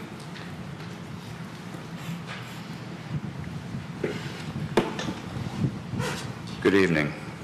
Good evening. Mr. Mayor and members of City Council, my name is Brian Matthews. I am a certified financial planner and a licensed municipal bond broker. As part of my job, I evaluate municipal bonds for my clients, including their bond ratings. Troy enjoys a AAA bond rating, the highest given. That AAA rating allows Troy to issue bonds at the lowest interest rate possible. In other words, Troy uses a smaller proportion of its budget to make those interest payments. A AAA rating is the holy grail of municipal finance. Cities strive for years to achieve it, and most never do. In rating a municipal bond, the three main rating agencies, Standard & Poor's, Moody's, and Fitch, look at several factors. One of the main factors is the predictability in the city's ability to govern. Anything that changes this ability risks affecting the city's bond rating. I fear the proposed charter amendment would jeopardize Troy's AAA bond rating. If the charter amendment succeeds, the rating agencies will reevaluate the city's bond rating because the council's ability to govern has changed. It has been restricted. In all likelihood, Troy's municipal bonds would be put on negative credit watch for a possible downgrade by the rating agencies. That action alone would push Troy's bond prices lower and their interest rates higher. Should a downgrade occur, Troy will lose a crucial financial advantage, and future bonds will be issued at higher interest rates. The city will be saddled with larger interest payments. Where do these payments come from? One place, the city's residents. Property taxes pay, in part, these bond interest payments. It's Municipal Finance 101. No city wants to raise property taxes to make larger interest payments. That's why Troy's AAA bond rating matters so much. How Ms. Stein, a former mayor and therefore someone who understands city functioning, or Mr. Hauerlach, who is an accountant by training and also understands municipal finance, could believe this amendment is good for the city simply perplexes me. Their grand plan could jeopardize Troy's future. The charter amendment is unprecedented. No city in Michigan has attempted to handcuff its government so, and no city should. Do not risk Troy's financial stability. I urge every resident to vote no on this extreme charter amendment. Thank you. Thank you. Next, I'll call upon Padma Kupa, Troy resident, who wishes to speak this evening. Good evening. Good evening. I'm here with glasses because it's been 19 years since I moved to Troy.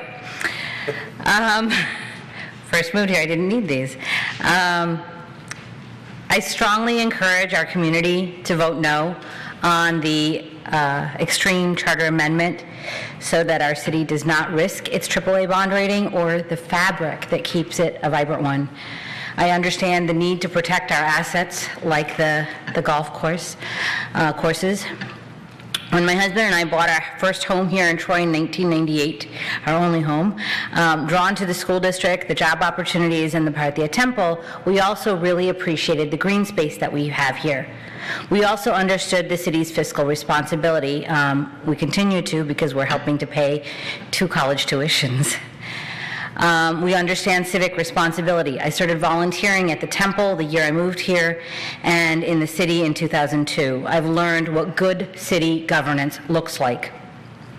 I helped start the city's Ethnic Issues Advisory Board, and I continue that commitment to the city even today. One of the toughest ones that I'm on is the Zoning Board of Appeals as the Planning Commission representative there. I'm proud of all that our city has and does, including having a stellar school district that our son and daughter graduated from, and parks and civic facilities that we avail ourselves of even today. I've been part of the effort to save the Troy Public Library when it was under threat of closure, and in my first term as Planning Commissioner, I was excited to read the tree protection ordinance into that promotes the development of this properties that don't encourage clear cutting. It gives developers an option besides doing clear cutting. Those meeting videos of the tree protection ordinance and the cluster options, those are all online. Our community can watch them to see how carefully we deliberate, just as you all deliberate here at council.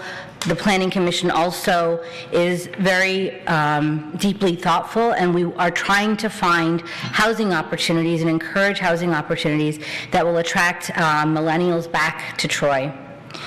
I want to do this by engaging with and listening to my fellow residents without misrepresentation of the facts and the misinformation that's going on around this charter amendment. This extreme charter amendment will not protect our trees. It will not ensure the kind of development that the community needs or wants, and it definitely will not provide good governance of our city properties. It does not stop the Civic Center project the way it's worded. It doesn't protect our green space, and I strongly feel that everyone should vote no on this amendment on November 7th. Voting no is the right option for us as a community. Thank you. Thank you. Next, I'll call upon Rebecca Chamberlain Kringa, Troy resident, who wishes to speak this evening. Good evening. Good evening. I'm here tonight to really enlist your help in a message that we're all speaking about. We are on the verge, we are on the precipice of entering uncharted territory, and that is if Charter Amendment 12.4 is approved by our residents. Charter Amendment 12.4 is essentially a land use initiative. I spent the past month and a half researching land use initiatives. I spoke with over a dozen experts, scholarly practitioners around the country and read dozens of articles. And the one key takeaway that I want to share with you tonight in speaking with an expert on the topic, and this is Professor Brian Adams from San Diego University, who's spoken at the Urban Land Institute and around the country, is that, and I want to quote him as a key takeaway behind this charter amendment. I will quote him. "Wow, I've never seen something like this. I've seen similar initiatives regarding private development. I've seen initiatives that tried to block a particular sale of public land, but I'm not aware of any jurisdiction, this is in the entire country, where they require public votes on routine leases of city property," end quote. Now this goes beyond the state of Michigan. It could very well be true, if this professor is right, that there's no other city in the entire country that has such a charter provision as is proposed and will be on the ballot. And what I want to pose tonight and ask you to take to your constituents is to ask the question, is this the history we want to make? Do we want to be known within this country for having such an extreme charter amendment? Do we want to risk our civic amenities, everything from Billy Casper Golf, which we heard about tonight, to infant swim classes at the Troy Community Center, Do we want to risk our AAA bond rating, as we heard tonight, constricting or complicating our ability to sell land if need be to raise funds? All of this is what makes our social fabric and makes the social cohesion that makes Troy, Troy. So for all these reasons, I don't want to risk any of this for the sake of my young son and his generation, and for the sake of all those who call Troy home today. So I urge all of us in our community to vote no against this extreme charter amendment. Thank you. Thank you. Next, I'll call upon James Savage, Troy resident, who wishes to speak this evening.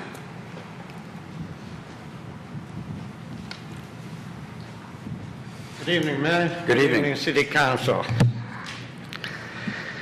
In recent months, hurricanes, floods, fires, and tornadoes have wreaked havoc on many of our towns and cities. We have seen small communities totally devastated, buildings, roads, infrastructure, all gone. And all of this makes any problem that Troy may have seem rather trivial. City Council must have known that their plan to build on our parkland would not be popular, or they would have placed it on the ballot themselves, but they did not. So now I am asking you, City Council, to join the Yes campaign. Support the Charter Amendment, and that way we're going to get the council and the residents together and united on the same side. With the united community, we can save our green space and move forward together to build our city into a community that we all want, and save the green space too. The pictures that we have seen of small communities coming together to rebuild devastated villages, towns, are inspiring. But they do that because they are a community with all pulling together. Many of these were poor communities with very limited resources. It is important that we get everybody working together, and to do that, we all vote yes on the amendment, then we get together, we save our green space, which is what everybody in the world wants, and then we deal with the problems as a community, not a separated community as we are now. We are a separated community, and this has happened before many times. You know, Mother Nature has been very kind to us in Michigan, and we must respect Mother Nature, and to do that, I would urge everyone, vote yes and save the green space, and we'll deal with the problems together. Thank you. Next, I'll call upon Doug Teets, Troy resident, who wishes to speak this evening. Good evening. Good evening. Council, citizens, residents. Good news, we are unified. The residents of the city are unified. The city council is unified. The school board's unified. The planning commission's unified. And let me read some other groups that are unified. The Historic Society, the Nature Society, the Troy Baseball Boosters, the Friends of the Seniors, the Troy Senior Computer Lab, the Friends of the Library. We're all unified to vote no. Why? Voting yes will cost you money. There is no doubt about it. At the end of the day, your taxes are at risk. Your tax dollars are going to be wasted because you voted yes. If you believe in small government, as I do, if you want to keep your taxes low, as I do, the only rational vote you can cast is a no vote. Tonight, we heard a great example of where we are going to go from privatizing something to hiring more city employees. What are we doing? Why would we want to hire more city employees? What kind of people would propose something that would grow government? Growing government isn't the solution to any problem. Moreover, let me tell you something else. It is going to crowd out volunteerism in our city. Trust me on this one, folks. When the lease can't pass for the Nature Center, when the lease can't pass for the library, we're going to force volunteers to leave and hire more city employees. Why would Martin Harlach and Jeannie Sines support that? That has nothing to do with small government. That has nothing to do with limited government. And candidly, Bernie Sanders would be tickled pink. So let's just be honest with ourselves here, folks. A no vote is for moving forward. This argument about green space, it's nothing. Because at the end of the day, you know and I know a plain reading of the language is crystal clear. This has only to do with city property. And I'm sorry that the citizens have been handed a bunch of hooey by certain people in this city, this small group. But as you see here and as you see on every endorsement piece of paper, it is a large coalition. There are Democrats, there are Republicans, all sides of this spectrum support a vote, no vote. Now, for those that are interested, you can certainly attend a forum or you can hear more about this. And I'd invite the people that are proposing a yes vote to attend. It'll be Sunday, the 15th, 2 to 4 at the Troy Library. Because I'd like to hear the yes people explain to us, the residents, why in the world do you think government's too small? Why do you think we need more city employees? Why do you think we should push volunteers to the side? These are questions that should genuinely be answered by those people that wrote this initiative. They're welcome to attend. We'll give them time. But I tell you what, it's bad for the residents of Troy. Vote no. Thank you. Thank you. Next, I'll call upon Aaron Green, Troy resident, who wishes to speak.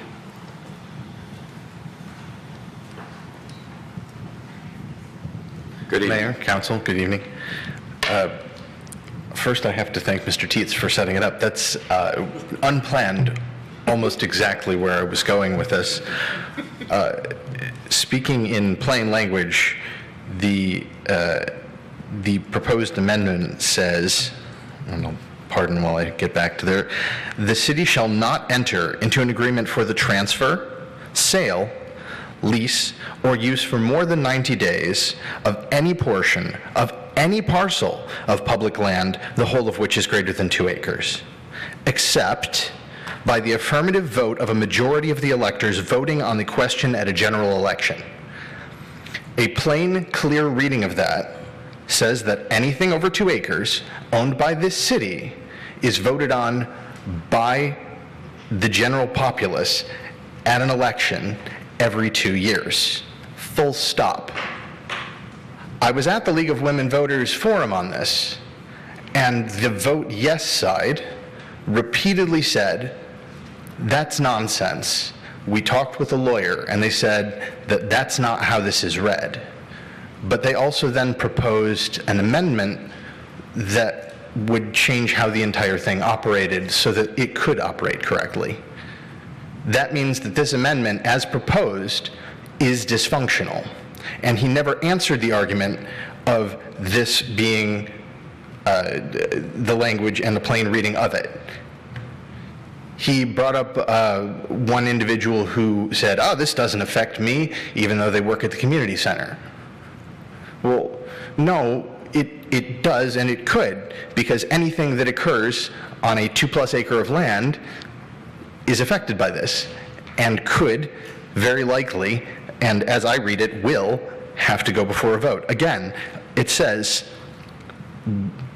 will not, shall not enter, etc., except by the affirmative vote of a majority of the electors voting on the question at a general election. There is no wiggle room in there. That is it. So to suggest otherwise is ludicrous to me. Now, to a couple of other points that have come up. The straw man that is being used to bring this amendment, the city center, was never going to be part of this discussion because it hadn't gotten to that point yet. As I've been here and watched this, the moment there was any discussion about it whatsoever, the council talked about it openly. Council operates openly. So to say otherwise is nonsense, and I wish Mr. Savage and those who are with him would stop dividing us. Thank you. Next, I'll call on Sharon McDonald, Troy resident who wishes to speak this evening.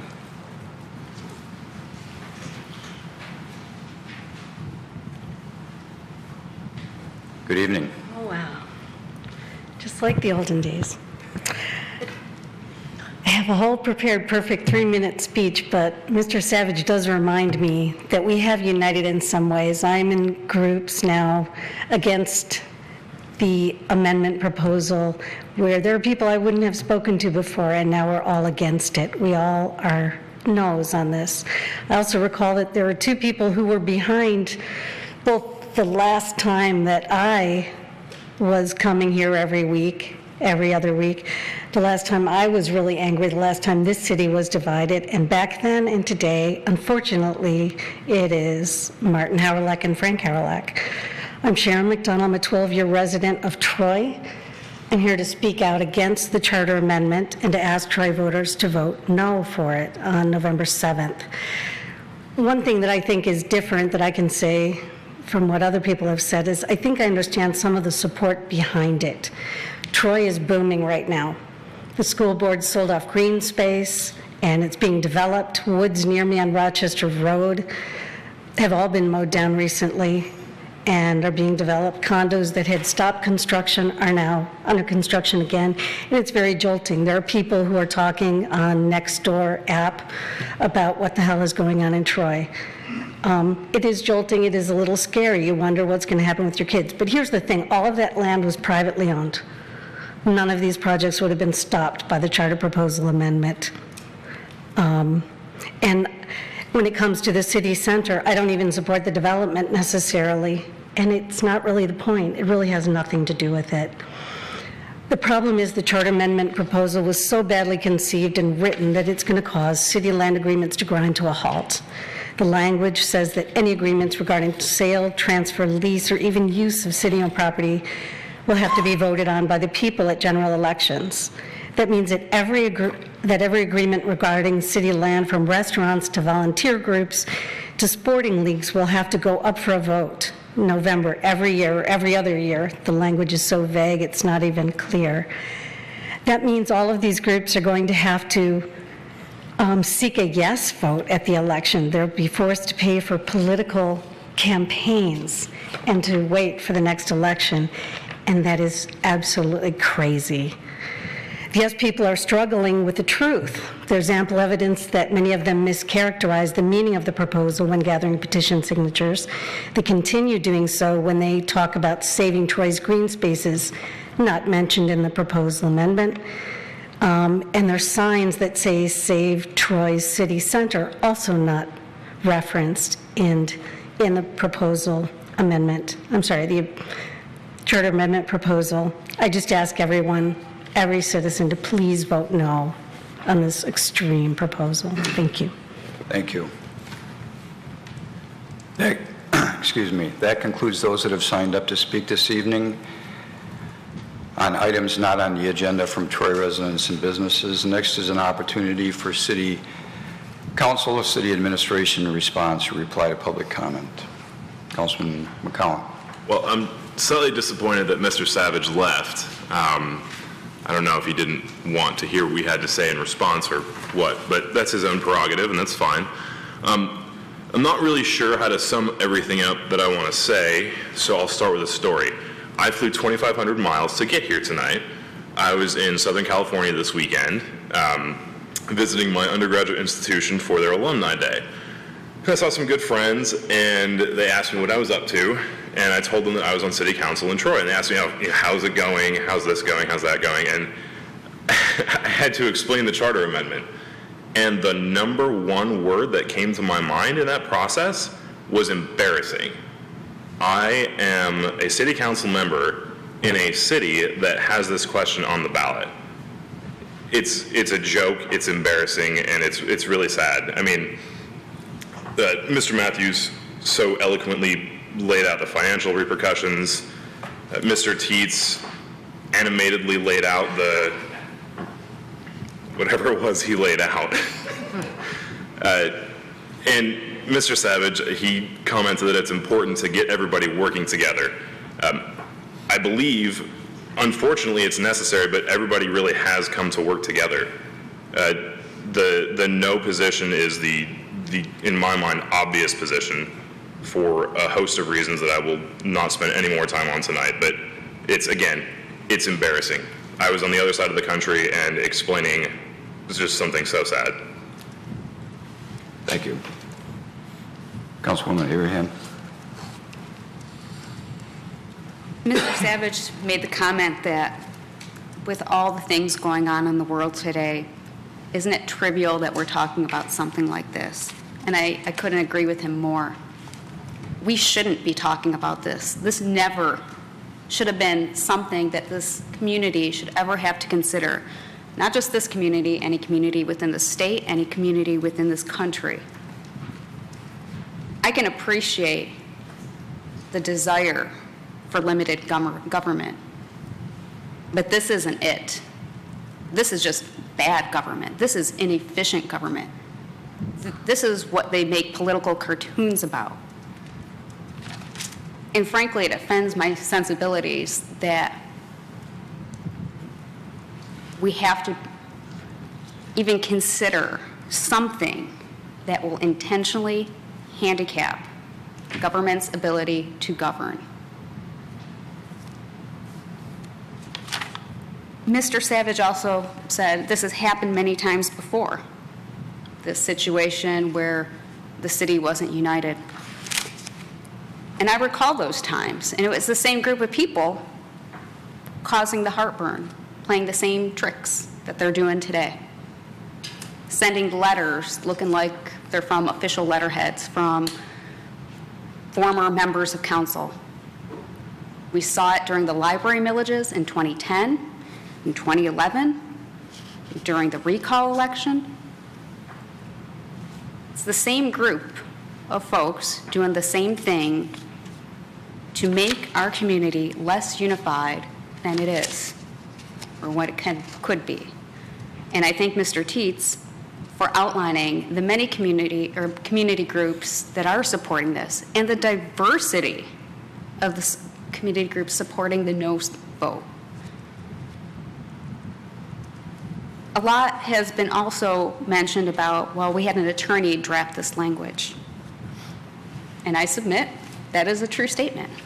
An attorney did draft that language. However, I would also submit that when the Oakland County court system, a building full of judges and lawyers, took a look at this language, they immediately went to extend the contract for the district court here in Troy. Their interpretation was the same as our city attorneys. And if anyone has ever dealt with the judicial system, they rarely work in haste. The fact that they worked within 2, maybe 3 weeks is unprecedented. I've never seen anything like that. And that just tells you how extreme this charter amendment is. I ask that voters look at both sides extremely carefully and understand there are huge consequences to this election. Thank you. Thank you. Councilman Baker.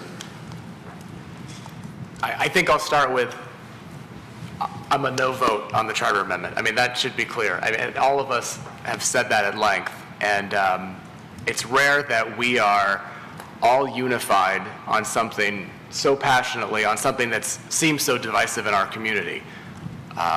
We don't agree on everything on this council, and I know you see a lot of our votes, and it looks like we're unanimous, but there's a lot that goes into that. And something that is this divisive in our community is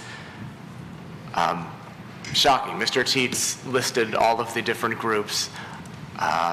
Ms. McDonald, Mr. Matthews, Mrs. Matthews is also here. I mean, these are people that don't often come together on the same issues. They've spoken about it, and if you've read blogs, you know exactly what I'm talking about. I mean, there's been a major difference of opinions between these people who are now unified like none of them ever thought they would be. And that says something to me that this charter amendment is the wrong thing for Troy. And I hope Mr. Savage is, maybe he's in the hallway listening, or if he watches afterwards, because I have said meeting after meeting, I appreciate him for coming forward and talking to us. I think that takes a lot of guts, especially on a night when everybody else was speaking the opposite opinion. But this charter amendment language is fundamentally flawed. And people in the Yes Committee have personally told me that. They know that. They know that it's flawed. They know that there's problems with it.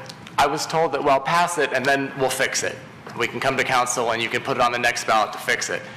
And that's not good government, and that's not the right thing to do. But the language is flawed, and it's not about the Civic Center. I will also say this about the Civic Center. We've said it a lot over the past couple months. We were not shovel-ready on any project. We have no developer that was willing to do this project. We were looking at the idea of developing our Civic Center. We had a request for qualifications out, not even a request for proposal out. It was a request for qualifications to see if there was any developer that the city would entrust to even put together a proposal to do this project. None of us were ready to say, okay, let's do this. I had so many questions about the project, about the financial aspect of it, about the whole idea of it, and I know several of us did. In fact, I think we all did. We were not moving forward in any quick way on this. I will say this, I think that, a lot's been said tonight about the people who are behind this. I don't want to discount the people who signed these petitions thinking they were trying to, they were told they were going to sign this petition to have a vote on whether or not we should develop the Civic Center. And at this point, I'm not saying that's a bad idea. If this charter amendment was about whether or not we should develop the Civic Center, that would be a much different conversation up here. We have a much different group of people coming forward, and I think the response from all of us would be very different. And I'll personally say, and I don't speak for anybody else, I'm not opposed to having a ballot question about developing the Civic Center. I think that at this point the community is actively engaged in it and they want to have a say, and I respect that. But this charter amendment is not that. We can all say it till we're blue in the face, but it's not. We're talking for a half hour about $1 million irrigation system at the golf course because of the charter amendment, a courthouse roof because of the charter amendment. None of those things have anything to do with a new development project at the Civic Center. Ms. Koopa spoke very eloquently about the deliberation she undertakes as a member of the Planning Commission and the volunteerism she's done in this community over the past several years. All of us take green space very importantly. Mr. Savage had said a few meetings ago, if you could guarantee me that you'll preserve our green space, I think he even said he'd be a no on the charter amendment. And, Mayor Pro Tem Hoderick has requested that the city administration put together a green space map or chart or find out what green space the city owns and what's out there. That's already being done. I actually saw it in the city manager's office today. They're taking this stuff seriously because we care about green space in our city. It's one of our most amazing facets of our community is the fact that we balance the business communities, the residential homes, and our beautiful parks, our golf courses, and yes, even our Civic Center. And I will say the Civic Center plans anything we do, if anything ever does happen, green space is going to play a key role in it because that's obviously what our community wants. That's what we want up here. That's what you out there want. So I hesitate to even mention the Civic Center here because it confuses the issue. But please, again, I'll quote Mayor Pro Tem Hoderick. She said it the other night, you can be against the development of the Civic Center and vote no on the charter amendment. Those two things are very key. So please do your research. Please get out and vote. Vote no on the charter amendment. Don't expect that just because we're all against it and every community group in the city is against it means that it's going to easily go down. That's not the way it works. You have to get out and vote. You've seen the consequences of what happens when you don't vote because you take it for granted that your side's going to win. Have your neighbors vote. Tell them this is important. They often don't know it. I have neighbors in my subdivision who don't even know about the charter amendment yet. I've never heard of it. So they saw my sign and said, well, what is that? So people aren't as engaged as we are and as you are. But I'll say if you're with the boosters, if you're with any of these groups, make sure you vote. Make sure you get your people to vote, your friends, your family, your neighbors, and make sure they vote no on the extreme charter amendment. It's the only thing that makes sense for this city. We can't have any other result. And if you want to talk about developing the Civic Center and having a say in that, I think you could probably get a commitment from us to look at that as we move into the future. I think that's very important, and none of us are looking to do anything that our city and community doesn't want. So vote no on the charter amendment. Talk to us about the Civic Center development as a completely separate issue. That's it.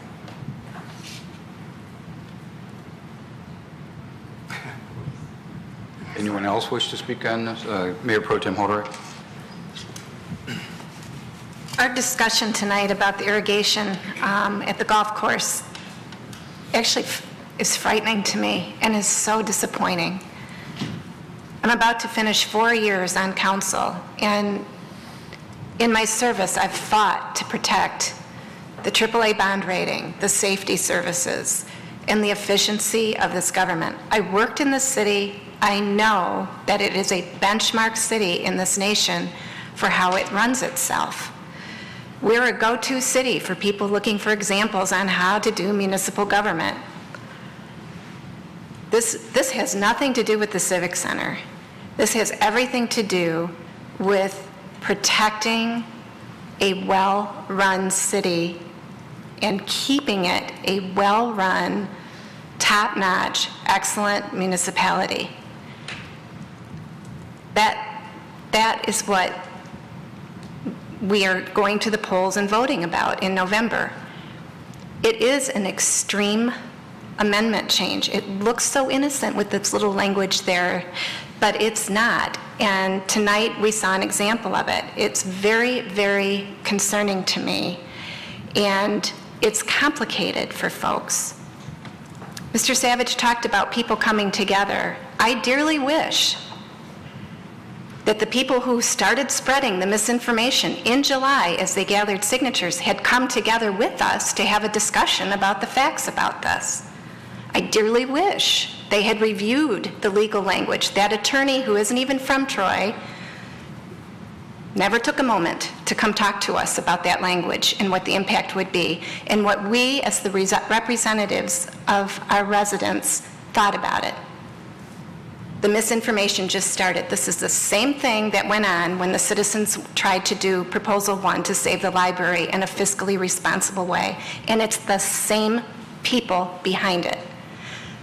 They didn't go and talk to those citizens either before distributing letters. They didn't have their facts straight. This is a hot mess of an issue that's on the ballot. It's bad, it's bad, it's bad.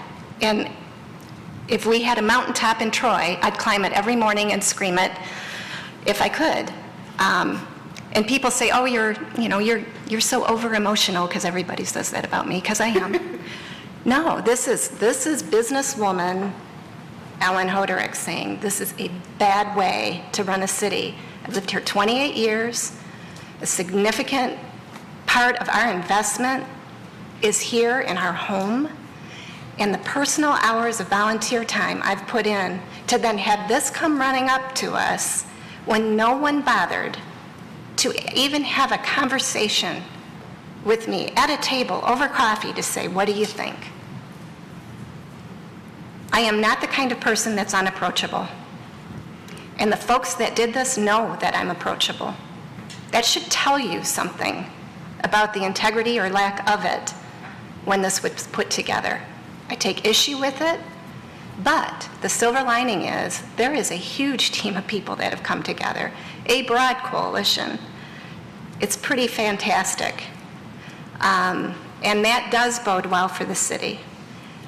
That is the silver lining in the cloud that came forward here. And I wish everybody could see it. I think we can do a lot of great things together. But you can be against the Civic Center and still be absolutely right on voting no. Thanks. Any other comments? Save it. Councilman Pennington? I'm going to save my comments for the comments section, actually. Thank you. Any other response? Councilman Henderson? Yeah, I'm going to keep it short. I'm voting no, and if you want to have a conversation with me about it, my information, phone number, email address, both readily available on the city website. I'm happy to talk. 5 minutes is all it takes with somebody to get them to understand what the negative ramifications of this are. Very good. When you go last, pretty much everybody said everything that needs to be said. This is a section for a response to comments that are made at the podium. And, Mr. Savage has a habit of coming up to the podium and hitting and running. And he usually comes in with something different every time. And he seems to be the spokesman for the yes side We don't ever see anybody else come here to speak to this council from the yes side. And I would encourage them to come. It'd be nice to hear something from them.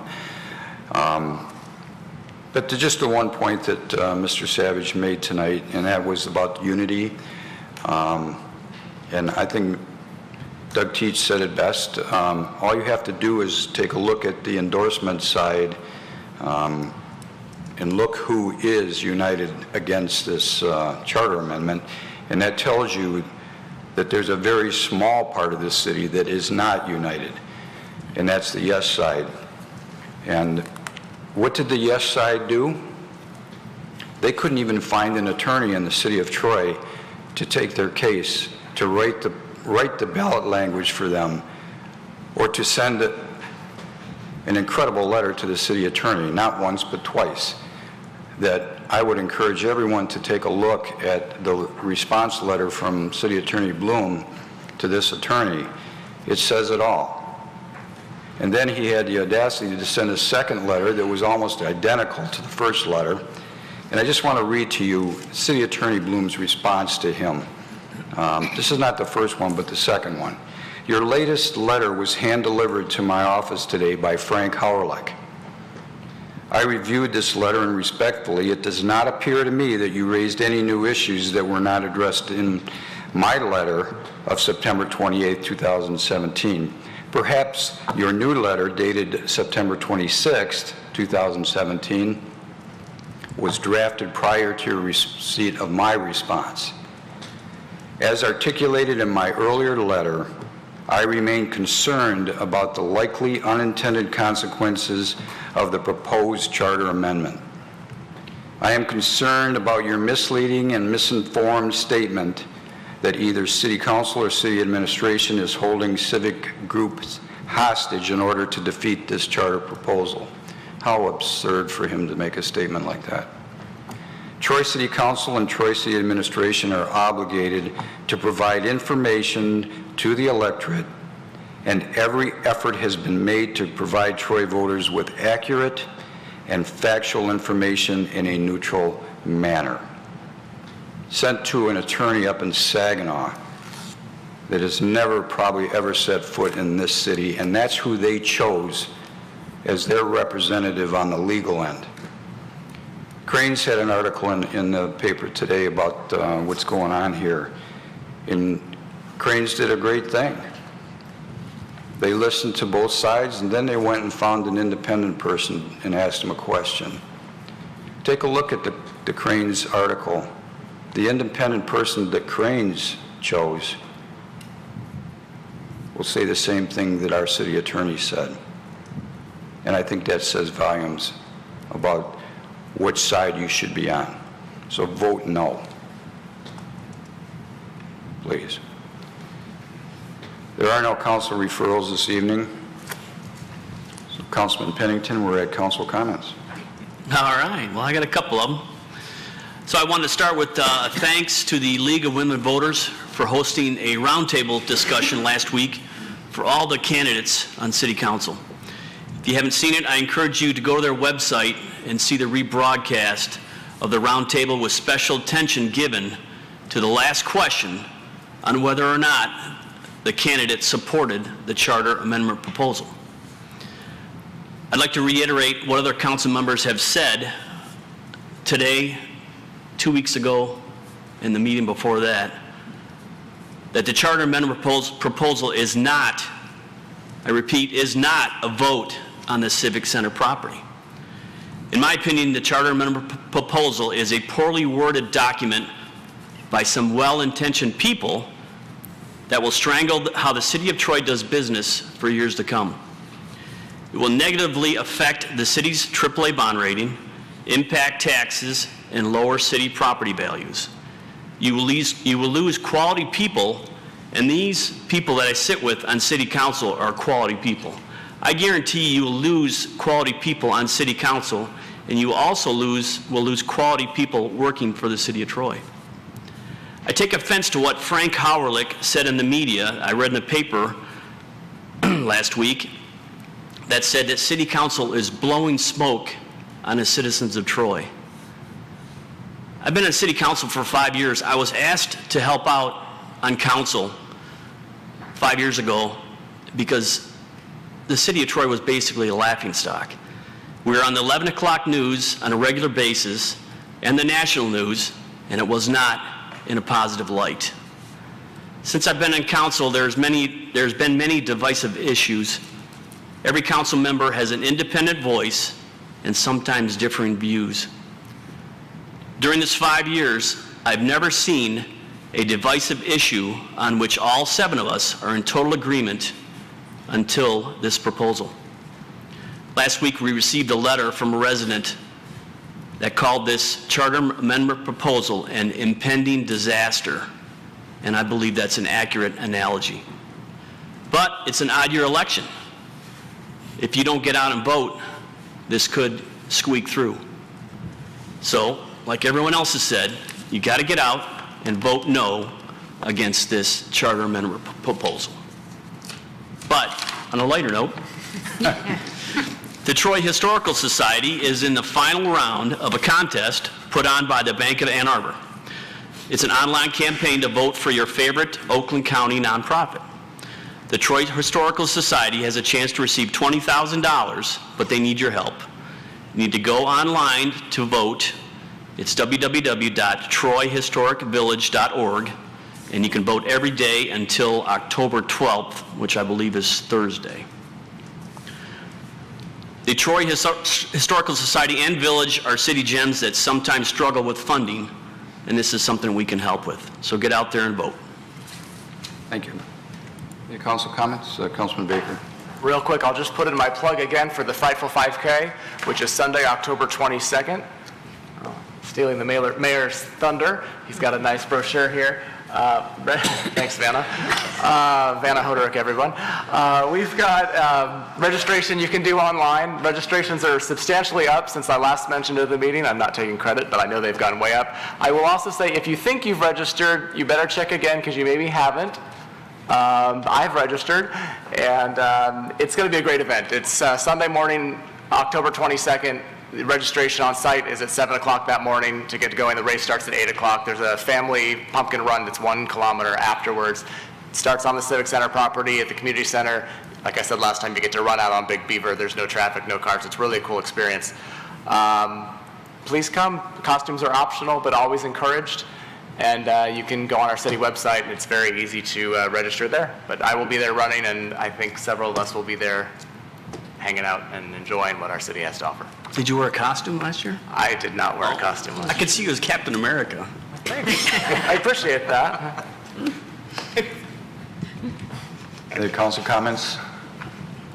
Councilwoman Abraham. One last plug for the Troy Community Coalition's Celebrity Night Dinner. Tickets are $125. The event is October 19th. It is a fantastic evening. It's a wonderful cause. I won't even remind folks of my challenge to double their money in donations, but in seriousness, fantastic cause, well worth it. Nancy Morrison was still here. I would direct them to her. I'm sure she would have tickets available to purchase, but go online and you can certainly purchase tickets that way. Thank you. Any comments? Next are reports. Any comments on the reports that are on the agenda packet this evening?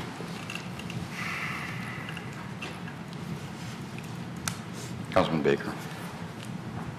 I know it's been a long night. In P2C is the election law violation investigation report, and I just had a couple comments and thoughts I want to say about it. First of all, I think the report is clear that there was a violation, and the prosecuting office has chosen not to prosecute. I understand that. I don't necessarily understand why they chose that, but that's the decision they've made, and as I also understand, there's nothing further that the city can do. But, you know,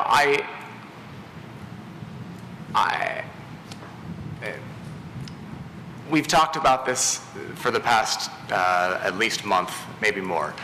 And we've been accused of singling out people and harassing people and trying to make examples of them and intimidate people from having a say. with their petition gathering and this with regard to the charter amendment, of course. And, again, I speak for myself, but others have said it, we were not singling any one person out. We had no idea who was even being investigated or what was being investigated other than irregularities. I did receive 2 calls today from people who said that we should all apologize for making all of them feel like they were criminals. And I actually can respect and understand why they bring that to me. I understand that, without having the information, they were concerned or felt that we were maybe being overly aggressive. I don't know if it calls for an apology from council, but, I will say I understand where those concerns were coming from and why you may have felt that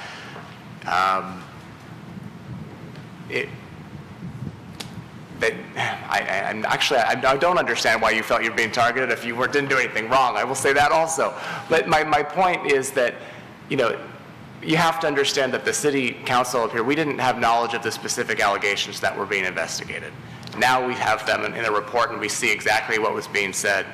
But we didn't know. We were just as concerned that there were irregularities.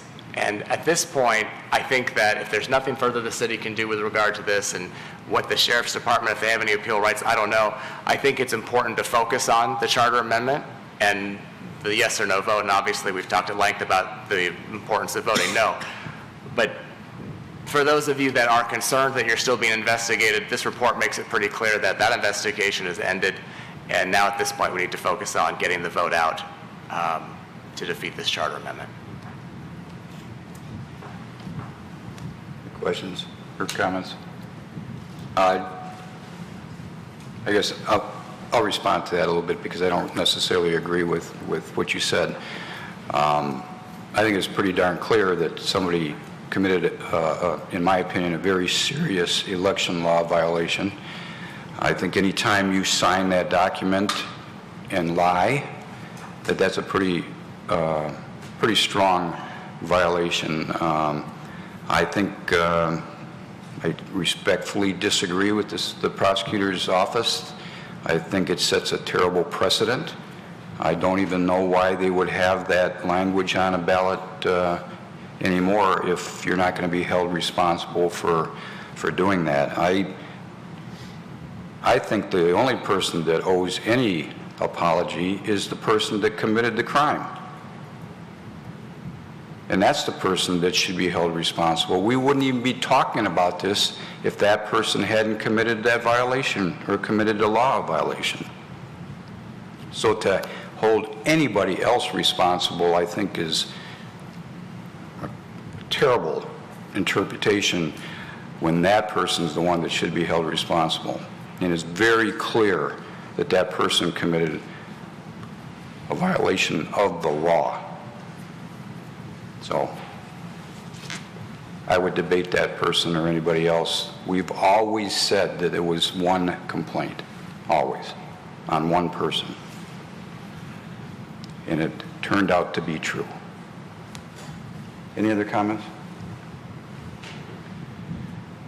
I don't see that anyone has signed up for comments on items on or not on the agenda from members of the public outside of Troy.